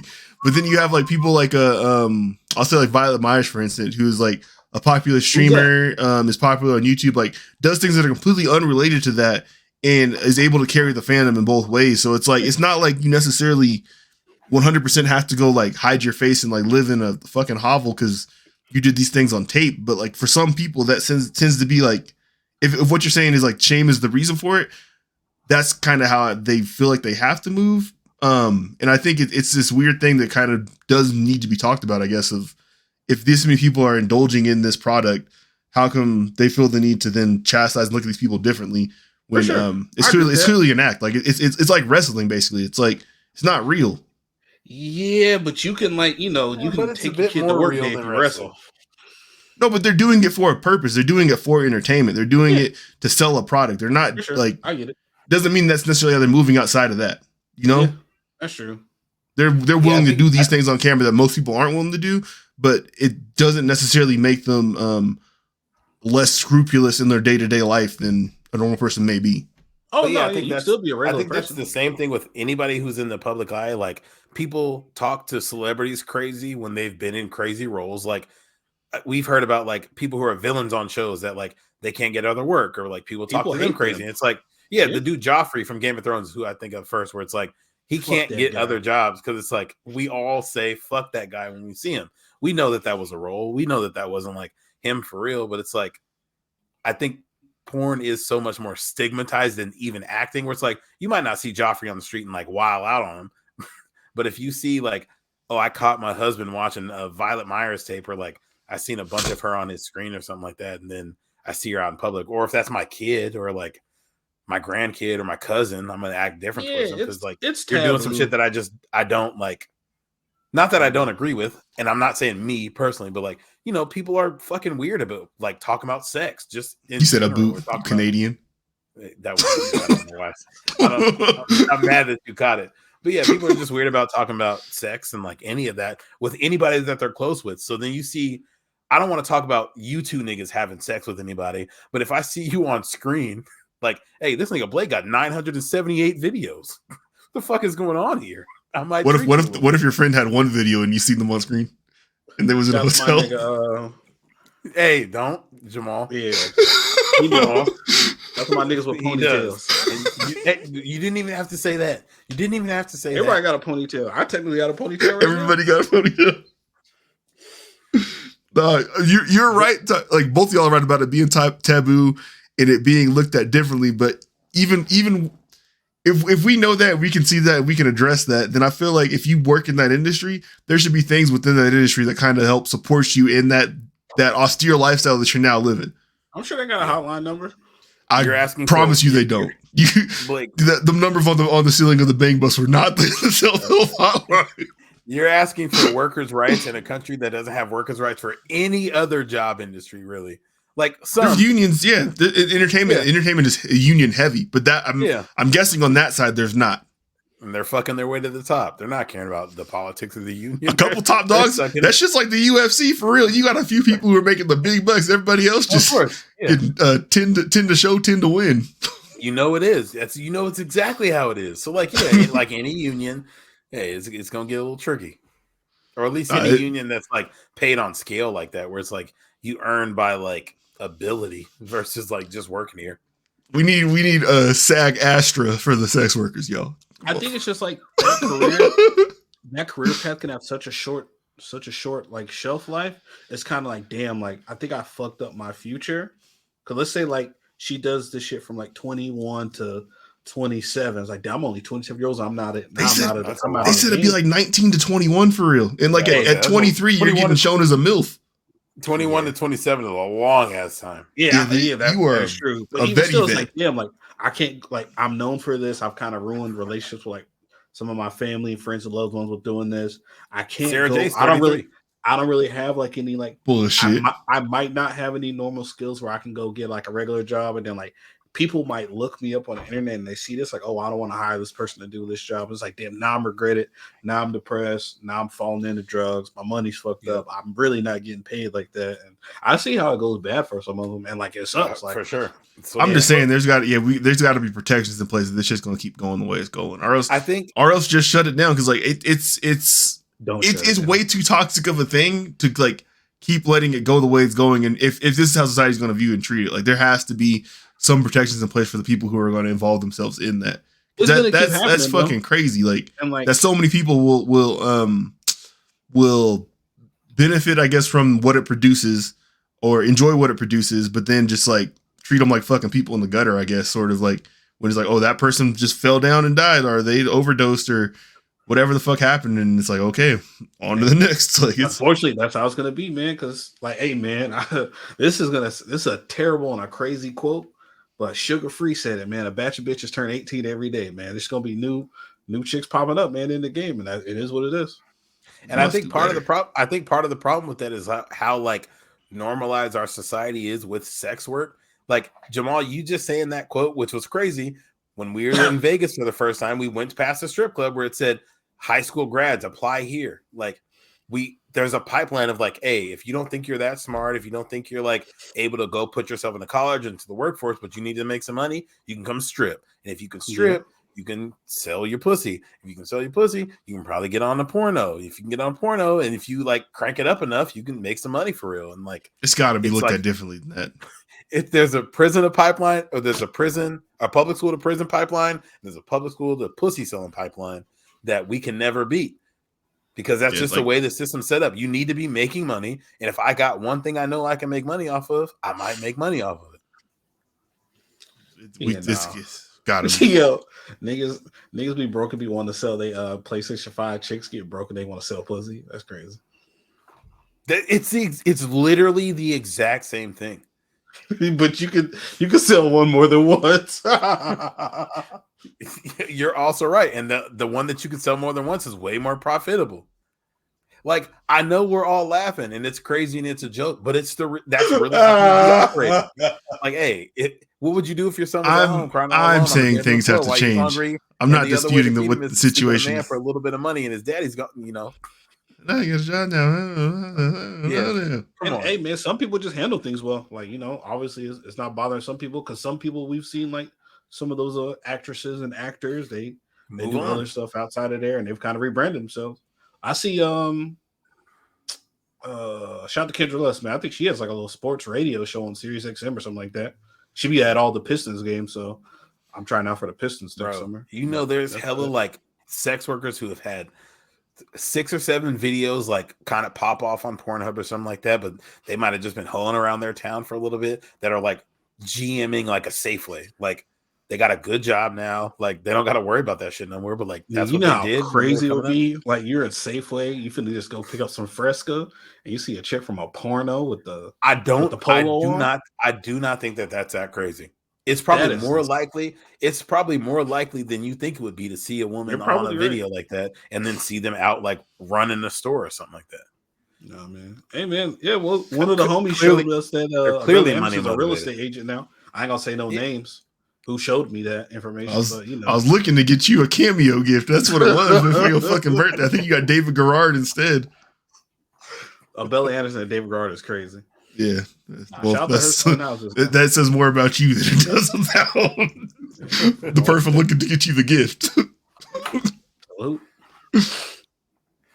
Anyway, when we talk about women making money, oh shit, we can't be talking about the WNBA draft coming up in a few weeks, right? Why couldn't we talk about that? Why would that not fit the topic? I'm just mad because I kind of was, but I wasn't. Nah, man, if you get paid now, man, shout out to them, man. They deserve money. Yeah, 70 racks, man. That'll get you far in Iowa. Shout out to there's no team in Iowa. Shout out to the women. Even further. The women's tournament championship drew in 18 million viewers, and the men's drew in 14 million viewers. The women got the eyes on them. Do you guys think there's a world where we see men's NCAA basketball take off? No. And get bigger than women's? No. Not until they start letting making people stay for longer than 1 year. None of these schools have any type of pageantry or tradition or history or anything going on with them right now. It's like you got a prospect popping up for a second and then leaving. Like you don't get to see the players like grow and develop like that either. Well, you don't build there. Yeah, that's exactly what I'm saying. Like there's no brands being built. Like Caitlin Clark was like 5 years of Cook. Angel Reese was the last 2. Paige Weckers has been the last 4. Like these people have been at Cameron Brink. Like these people have been at these schools for years now. Like, I guess Zach Edey was at Purdue for 4 or 5 or whatever the fuck. But like, he's 7'4", 350 pounds. No one fucking cares. And isn't gonna go. We have no aspirations of him going to the NBA. He's not today's type of player. I don't think he's going to go to the NBA. But he's going to the NBA like Luka Garza went to the NBA, where it was like, oh yeah, this is a really good basketball player. Drew Timme play for like 9 years, and we're not going to think about them throughout those 9 years. Yeah, but I mean, he's projected to be a second round pick right now on Tankathon. Yeah, so, he'll not going to go first round. Yeah, and then they go like 7-4. He is, but the guy from UConn, the center they had, he's the number 1 center in this class. Oh yeah, he was like, hey, that's my dog. Shout out to him. He's locking Tonga or Kinga, whatever his name is. Yeah. Between the two of them, they're gonna make like $180 million or something like that. Yeah, no, it's a good life. That sounds a little high, honestly. Now that I think about it, might be, but you never know. It takes is one of them to get 2 contracts. Yeah, I guess like 15 years, and fucking Andre Drummond's made $221 million, and this nigga just missed an off the backboard dunk tonight. It's crazy. I hope he don't start making music after he's done playing. His music stinks. Y'all ever heard his music? Nah, it sucks. I believe you. But yeah, I think it's cooked for men's basketball because there is no storylines to follow anymore. Like I mean, if you look at Duke next year, they have 3 5-stars coming in, and I think like 2 other 4-stars. So they're gonna have a crazy ass team. But if the team doesn't win, like no one's gonna remember this team. Or even if they probably do win, like we're probably just gonna be talking about the old 6'9" white dude from Maine. I forget what the fuck his name is. Cooper Flag. Yeah, him and these other 5-stars. They got a 5-star from the NBA Africa program. The Boozer twins are coming in next year, right? Or is that 2 years from now? I was on 24/7 Sports today, and I didn't see them. Yeah, on Duke. They're going to Duke. Okay. Yeah, the Boozer twins are supposed to be going to Duke. They weren't on that one. I was looking at for 24/7 Sports today. But yeah, so I don't know. Like all these people are one and done. All the big names are one and done. I don't know. Why wouldn't you be? Yeah, get to the money faster. Fuck it. Yeah. There's not a chance that you're seeing someone break a record, really, unless it's like a single game points record. You're not like there's no NCAA records being broken on the men's side, at least for career shit. So it's kind of cooked at this point. I really do wish they would make some sort of change. Like make there be a pathway for them folks who are like, surefire NBA lottery picks or whatever to get to the league without having to interject into college. So you get more of those guys who are staying for like 3 years on the men's side, and we can kind of get some more stories again. Like, not everybody has to be an NBA pro, but I think that's what the game's been missing. Anyway, as far as like, are there players who we've seen that we thought were going to be top picks that went to college and ended up being kind of bad that we can think for sure? Yeah. James Michael McAdoo. I mean, he was supposed to be like, he was the preseason pick to win like player of the year like 2 years in a row. Yeah, that didn't pan out. He was on the Warriors. He did, yeah. He's on the Warriors for a couple years. Chico Leaks. Dog. Well, technically, Bronny James. I mean, it's a tough rap for him just because of him coming in mid-season off of the serious like heart issue and all that shit. Yeah, I don't think he was probably ever going to play well in that situation. But at before he started playing, or I think before the thing happened, he was talked about as like a lottery pick, or at least a first rounder. And now like he's not even on draft boards anymore. So, there's definitely more than that though. Yeah, I'm just trying to think of who are the players that we've missed out on. Like, Imani Bates. Yeah, but if you would have gave that nigga some money early, that ain't my problem. It might have been the same thing for words. That ain't my problem. It is and it isn't. It is and it isn't. Yeah, shit. I guess like LaMelo Ball might be like both of the Ball brothers. I guess were the last two that would have like still been. Well, they've been like good pros. There's been injuries, especially with LaMelo. Horrific fucking. I'm not Lonzo too. Injuries. Like Lonzo, if Lonzo, what he was rookie year was out of high school, it would like we would have had the same opinion on him as we do now. It would have just been like, it's so different to try to draw that line though, because they played at Chino Hills, which is a public school. And had the greenest of green lights. So it's like you're talking about bad competition in a situation where you are basically able to do highlights every single play when you're that talented. So it's kind of tough to say that'll work correctly. Full court jump shots. Exactly. They cashed some shits though. Yeah, they did. Probably learned something at UCLA. Bro, Lonzo had that Bulls team was fun, man. When Lonzo was there healthy, man, that first year there. That family got to get some health, man. That's it. That's really all that's holding them back. I mean, like, I think over the last 2 years, LaMelo's played like 40 games or some shit like that. And Lonzo over the last 2 years hasn't played. So hey, that rookie, the Hornets got's nice. Brandon Miller, he can hoop. Oh yeah, no, it was a slow start through summer league, but he got a little dog in him too. Yeah. Like when they be like goofing off. The Paul George comps was real. Yeah, he got some dog in him. I know you don't like that, Tyrell, but I don't hate it. No, it was one of our friends who was saying that Brandon Miller was some ass. No, you don't like Paul George.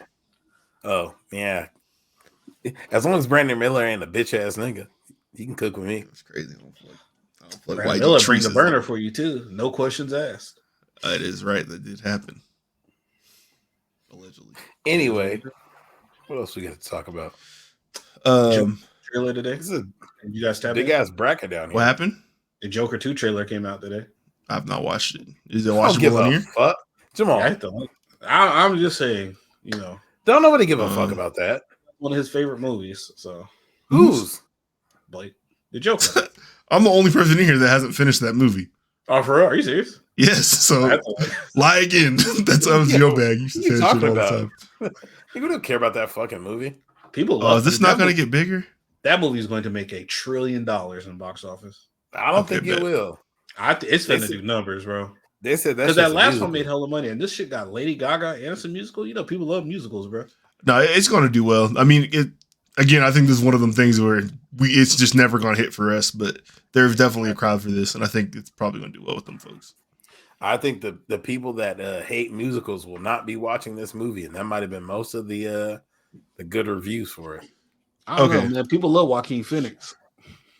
I'm gonna put something on the screen. It's the greatest game of all time bracket. Yeah, Game Informer. If y'all don't know, Game Informer is goddamn a childhood staple. I'm telling you right now that the winner is my agreement. Game Informer is goddamn GameStop's magazine, but it's no longer a magazine. It's just an online publication. But they had a thing with their readers where they did like a 64 game bracket mimicking March Madness for the greatest game of all time. I thought this was a really good field. The winner was The Legend of Zelda: Ocarina of Time. But there's so many bangers on this list. I don't know. This is probably too small for y'all to see. Very small. Okay. So I'll just say the one seed on one of the regions was The Witcher 3 Wild Hunt. Mass Effect 2 was a 5 seed in this region. Nasty work. Wait. Can I read? Can I look at some of these real quick? That Halo 1 is an 8 seed? Yep, and it had the Wind Waker in the first round and lost, which I thought was crazy because I thought the Wind Waker was kind of like mixed a little bit. The Wind Waker was like not a great Zelda game. That was on GameCube, right? It was on GameCube with the boat. Halo should have beaten that. I was talking to somebody earlier today about this who was probably they're a little bit older than us. I think they were born like in the maybe mid to early 80s. So there's some titles on here like Final Fantasy VI and Chrono Trigger where I feel like our generation just like weren't really tapped into those. Those are older games. And I think the voters for this are probably closer to our age than they are the older age. That makes sense. That makes sense. Yeah, Red Dead 2 had Castlevania Symphony of the Night in the first round. It beat Shadow of the Colossus and Super Mario 64. What did it lose to? And it beat The Witcher 3. I think it had to lose to the Ocarina of Time. Oh, yeah. Yeah. Do you guys think that Red Dead is a top 4 game of all time? I guess that's what this is saying, huh? Yeah, it's definitely top 4 most impressive, though. I'll say that. Yeah, I'm gonna say I don't disagree necessarily. That's a good ass game. Like we're a real nigga behind that, man. I don't see no NBA Street Volume 2 on here. It's probably in a different. It's probably in a different. Hey, The Last of Us Part 2 lost in Metroid Prime. Get the fuck out of here. Last of Us Part 1 did well. It's on the other side of this. Okay. Yeah, Last of Us 2 is hard. You can't play The Last of Us 2 twice. Let's see. Halo 3 against that's the remake God of War. That's the remake, yeah. Halo 3 against Grand Theft Auto 5 got knocked out. But GTA 5 lost Ocarina of Time. I feel like this was probably a misseeding right here. Yeah. Grand Theft Auto 5 even being a 9 seed. How the fuck is GTA 5 a 9 seed? I don't know how they did the seeding. Because they seeded it not thinking about the online play probably. And then the people that voted for it were thinking about playing online. And it's tough. It's tough to think like what the people's criteria was for how they voted too. Because if I'm looking at this as far as like impact and importance and stuff like that, then I feel some of these should have went differently. If you think about how enjoyment of it personally, it's hard to say because I didn't necessarily play all these either. So yeah, I will say by the numbers, it's crazy to see that like League of Legends is a 14 seed, right? Animal Crossing New Horizons is an 11 seed. That's like one of the most popular video games of the last 5 years. Yeah, but Quarter is crazy if you haven't played that. Which one? Is older. It's from like the original Xbox, but Knights of the Old Republic Quarter. Oh yeah. Okay. They're supposed to be doing a remake for that. Well, I think, but that's what I'm saying. Like Animal Crossing shouldn't be an 11 seed. So if you click that link I have in there, I might explain how they did the seeding. I honestly didn't read. I put that in there because I was trying to find this graphic of all the games. Baldur's Gate 3, which came out 6 months ago, 2 months ago, was a 2 seed. It honestly got kind of a easy. Well, Super Mario World should be that should be a tough out. But nigga, Super Smash how can you justify Ultimate though? Grand Theft Auto 5 being that's the one for the Switch. One? Yep. Yeah, fuck it. I still come on, bro. You haven't played Baldur's Gate 3. How are you gonna? Whoa. Just based off of like, I know what it is. If this was Melee, I'd feel away.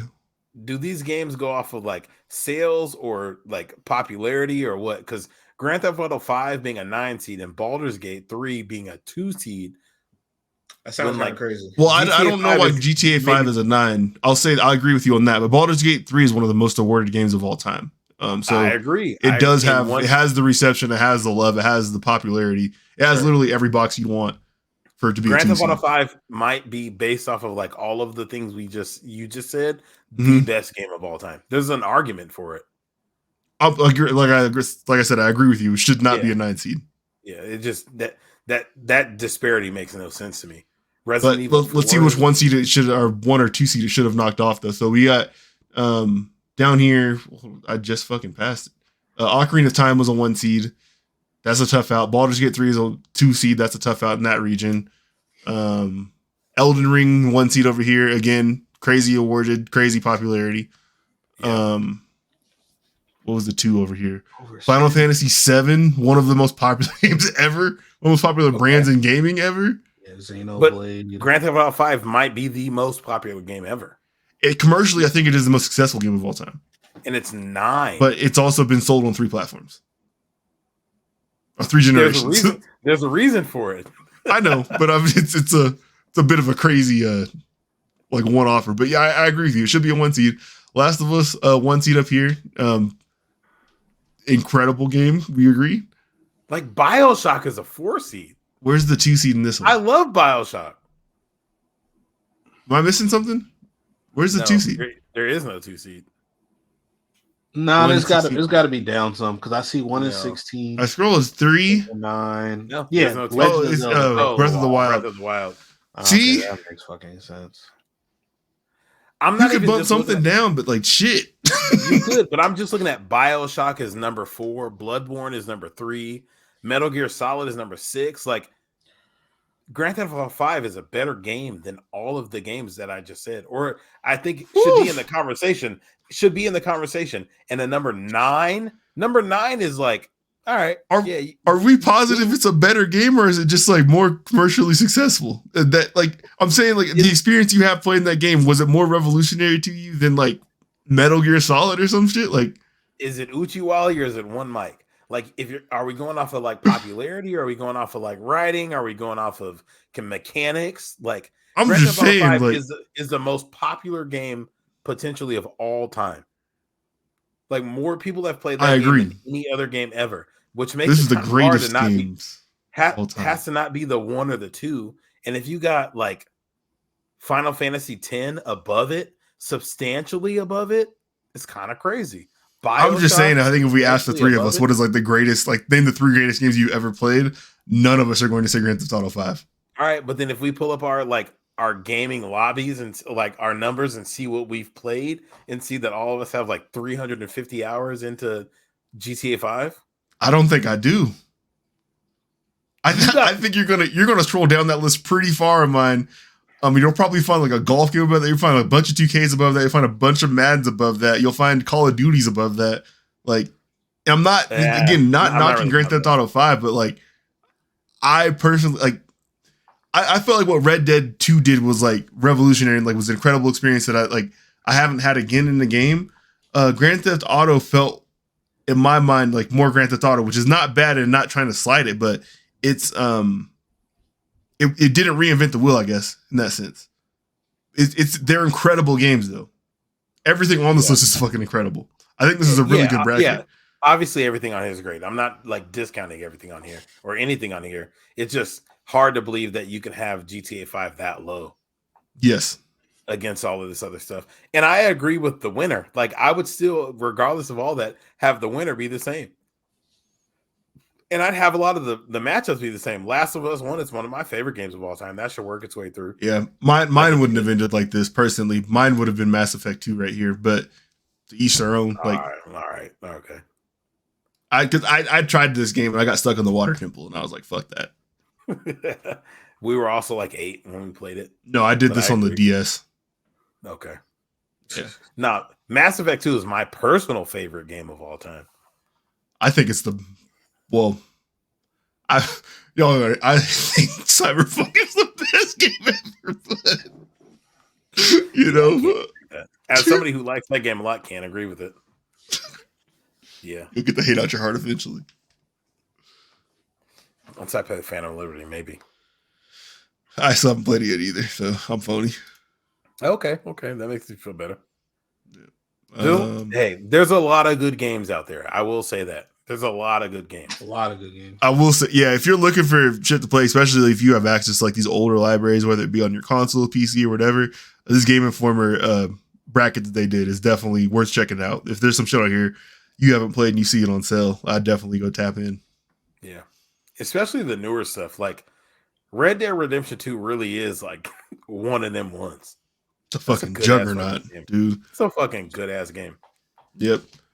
But Jamal, like your complaints about it, like that it has me like sort of I guess, hesitant to recommend it to other people as incredible as I think it is. Like you're definitely right about like the pacing and everything just being like slow.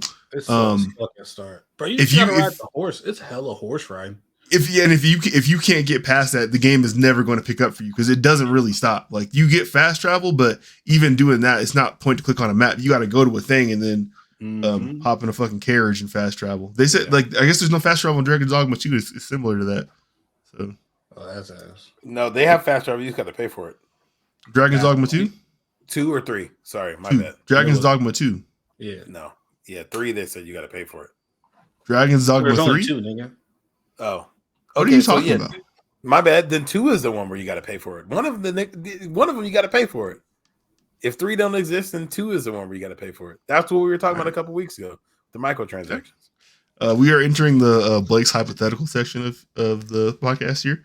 I got 2 for y'all this week. I'll bet. All right. Okay. Is there anything you wish you would have done in your 20s or teens that you feel you may be aged out of now? I feel like I aged out of now. You feel like I'm a little old to be doing that, but like I wish I would have did that then or something. Ooh.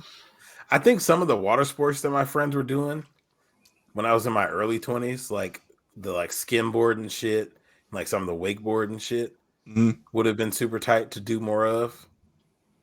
I wasn't fucking with it, and I was not trying to be on the boat that often or like out on the water that often, but that's something I would not be doing now, but would have been kind of fun to do back then. Yeah. I've thought of maybe drugs, like more drugs. That's so fucking crazy. That's fair. I thought of rock climbing. Gotten into that bad. I got too much to lose now. That shit's yeah. Hey, I be seeing people doing that like indoor rock climbing shit that they really be like fucking with, even like into like their 30s and 40s and stuff. I don't know for sure, yeah. Outside. Definitely. They got years on it. I probably could still do the indoor shit. We actually have a big indoor place here. I actually was in a class when I was at the YMCA as a kid, and I was scared as hell. And I think I went 2 days and left. That's fun. Yeah, I've been seeing them folks who like they just like pick up everything and like they got like $40 to their name and they just like move to fucking Europe and like couch surf or like get a cheap ass van and just be driving across the country and shit. That shit always look appealing. Like you don't think you can do that kind of stuff like when you're young, just because it's like I don't have any money for it and shit like that. But you also like have like low responsibility, so like, that's the one time you probably should try to do shit like that. Yeah, and you might stumble into some fly shit. You never know. Yeah, you don't know what you're gonna come across out there. Especially nowadays, you make content out of it and probably try to help that fund your way or whatever. So When me and Amara were in our early 20s, we talked about doing like homestays where it was like you go overseas, like Italy or something. You pay like $1,500 and you stay there for a summer. You got to like work on the farm and like do all this other shit, but you can like you got the car for the day, so you can like go into the city or like they'll take you out to go see shit and do stuff. Sounded a little like slavery, but it also sounded very fun. That sounds like sex trafficking. Sounds like a path to it. Yeah. Next door neighbor. Yeah, nah, that does sound. You better get pimped out. You better be showing that bussy, that dussy. What they call it? The Doochie. What they call it? The Doochie. Yeah. Godfather Harlem. And this is why you've never done anything fun. That's crazy. You don't say that. Yeah, I'm cool off paying to work a nigga farm in another country. I'm good.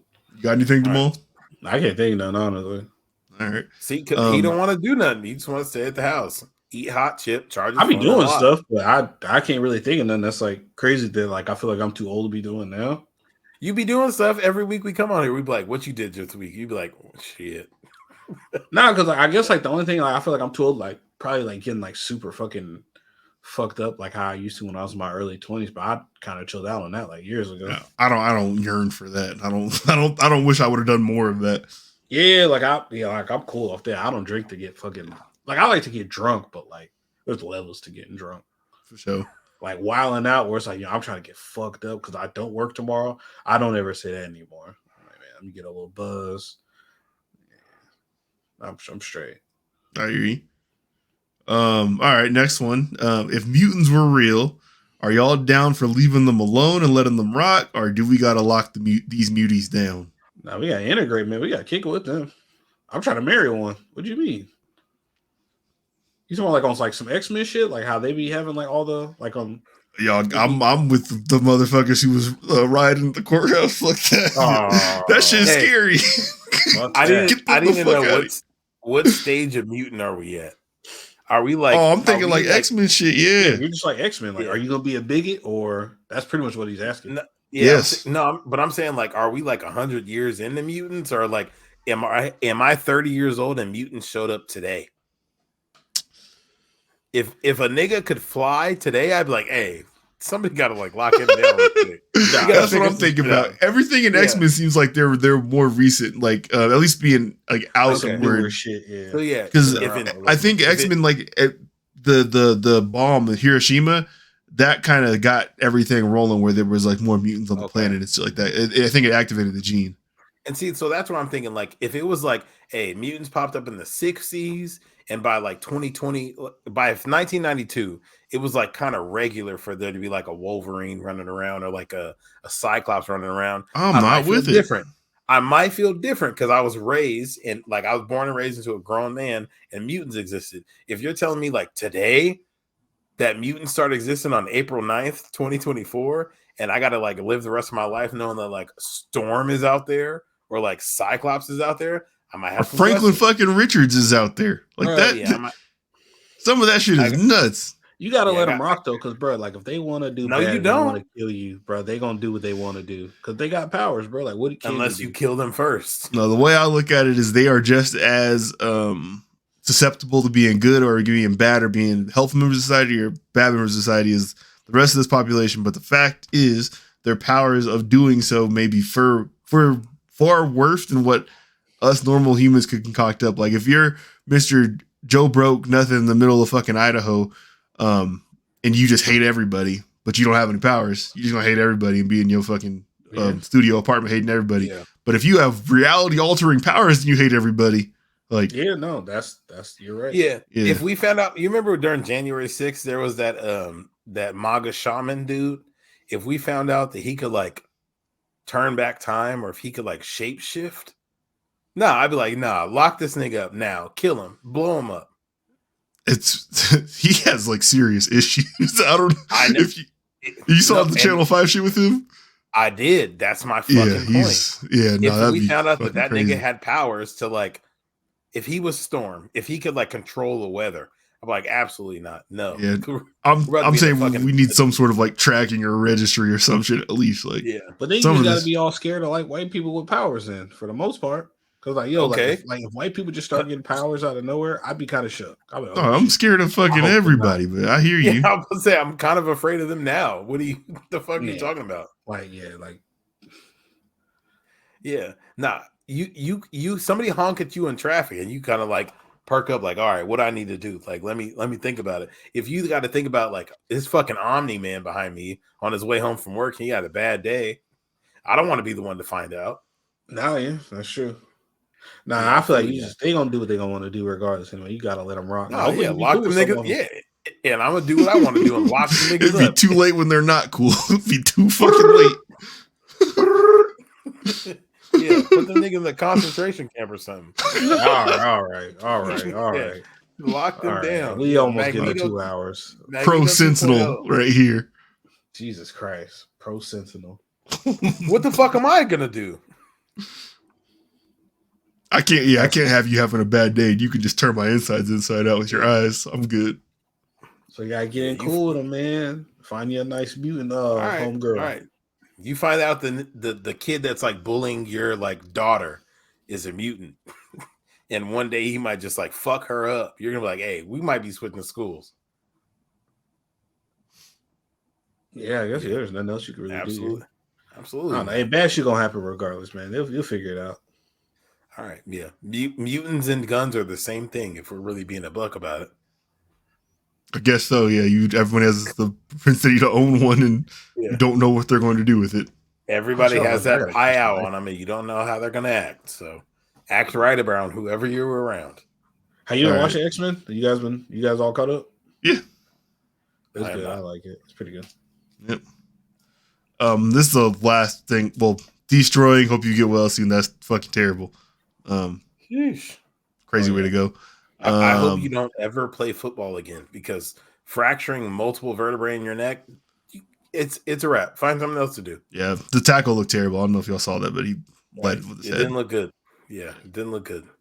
Either way, Cooper DeJean, the lone white corner, he had his pro day today and was absolutely incredible. It was like a 4.3 540 or something like that.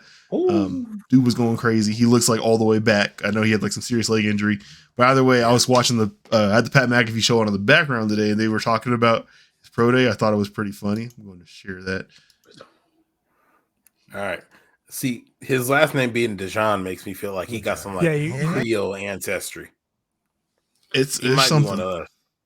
Or they might have had some of us. It's debatable. Now going forward, what kind of looks like a Colt. The more I look at him, something about him makes me think Indiana would love. I mean, what's that? Something about him. That'd also be sweet. Oh, Can't put your finger on. Can't put my finger on it, but I feel like Indiana would love a putt. Yeah, Green Bay cover love skills up there too. All skills, cover skills, playmaking abilities. Maybe you guys pick him at 3 up in Boston. Is that what you're saying? No, new era in Boston. I don't think we don't want him. We don't need a corner. We got Christian Gonzalez last year in the first round. All right. Oh my God. Blue chipper. Oh my God. He is blue chipper. He is. He's talking about Christian Gonzalez. Oh, I thought you were talking about this guy. If he stayed healthy last year, he could have eased. I think could have been a top 10, 12 pick. But that's just what did he do? He broke his leg. Opinion. Yes. Yeah. Who broke his leg? That's a tough one. Potentially doing offensive stuff and getting ready practice, for the Oh yeah, as a practice injury. Really? Quarterback? No, like slot. I think. Why is it got to be slot? What do you mean slot?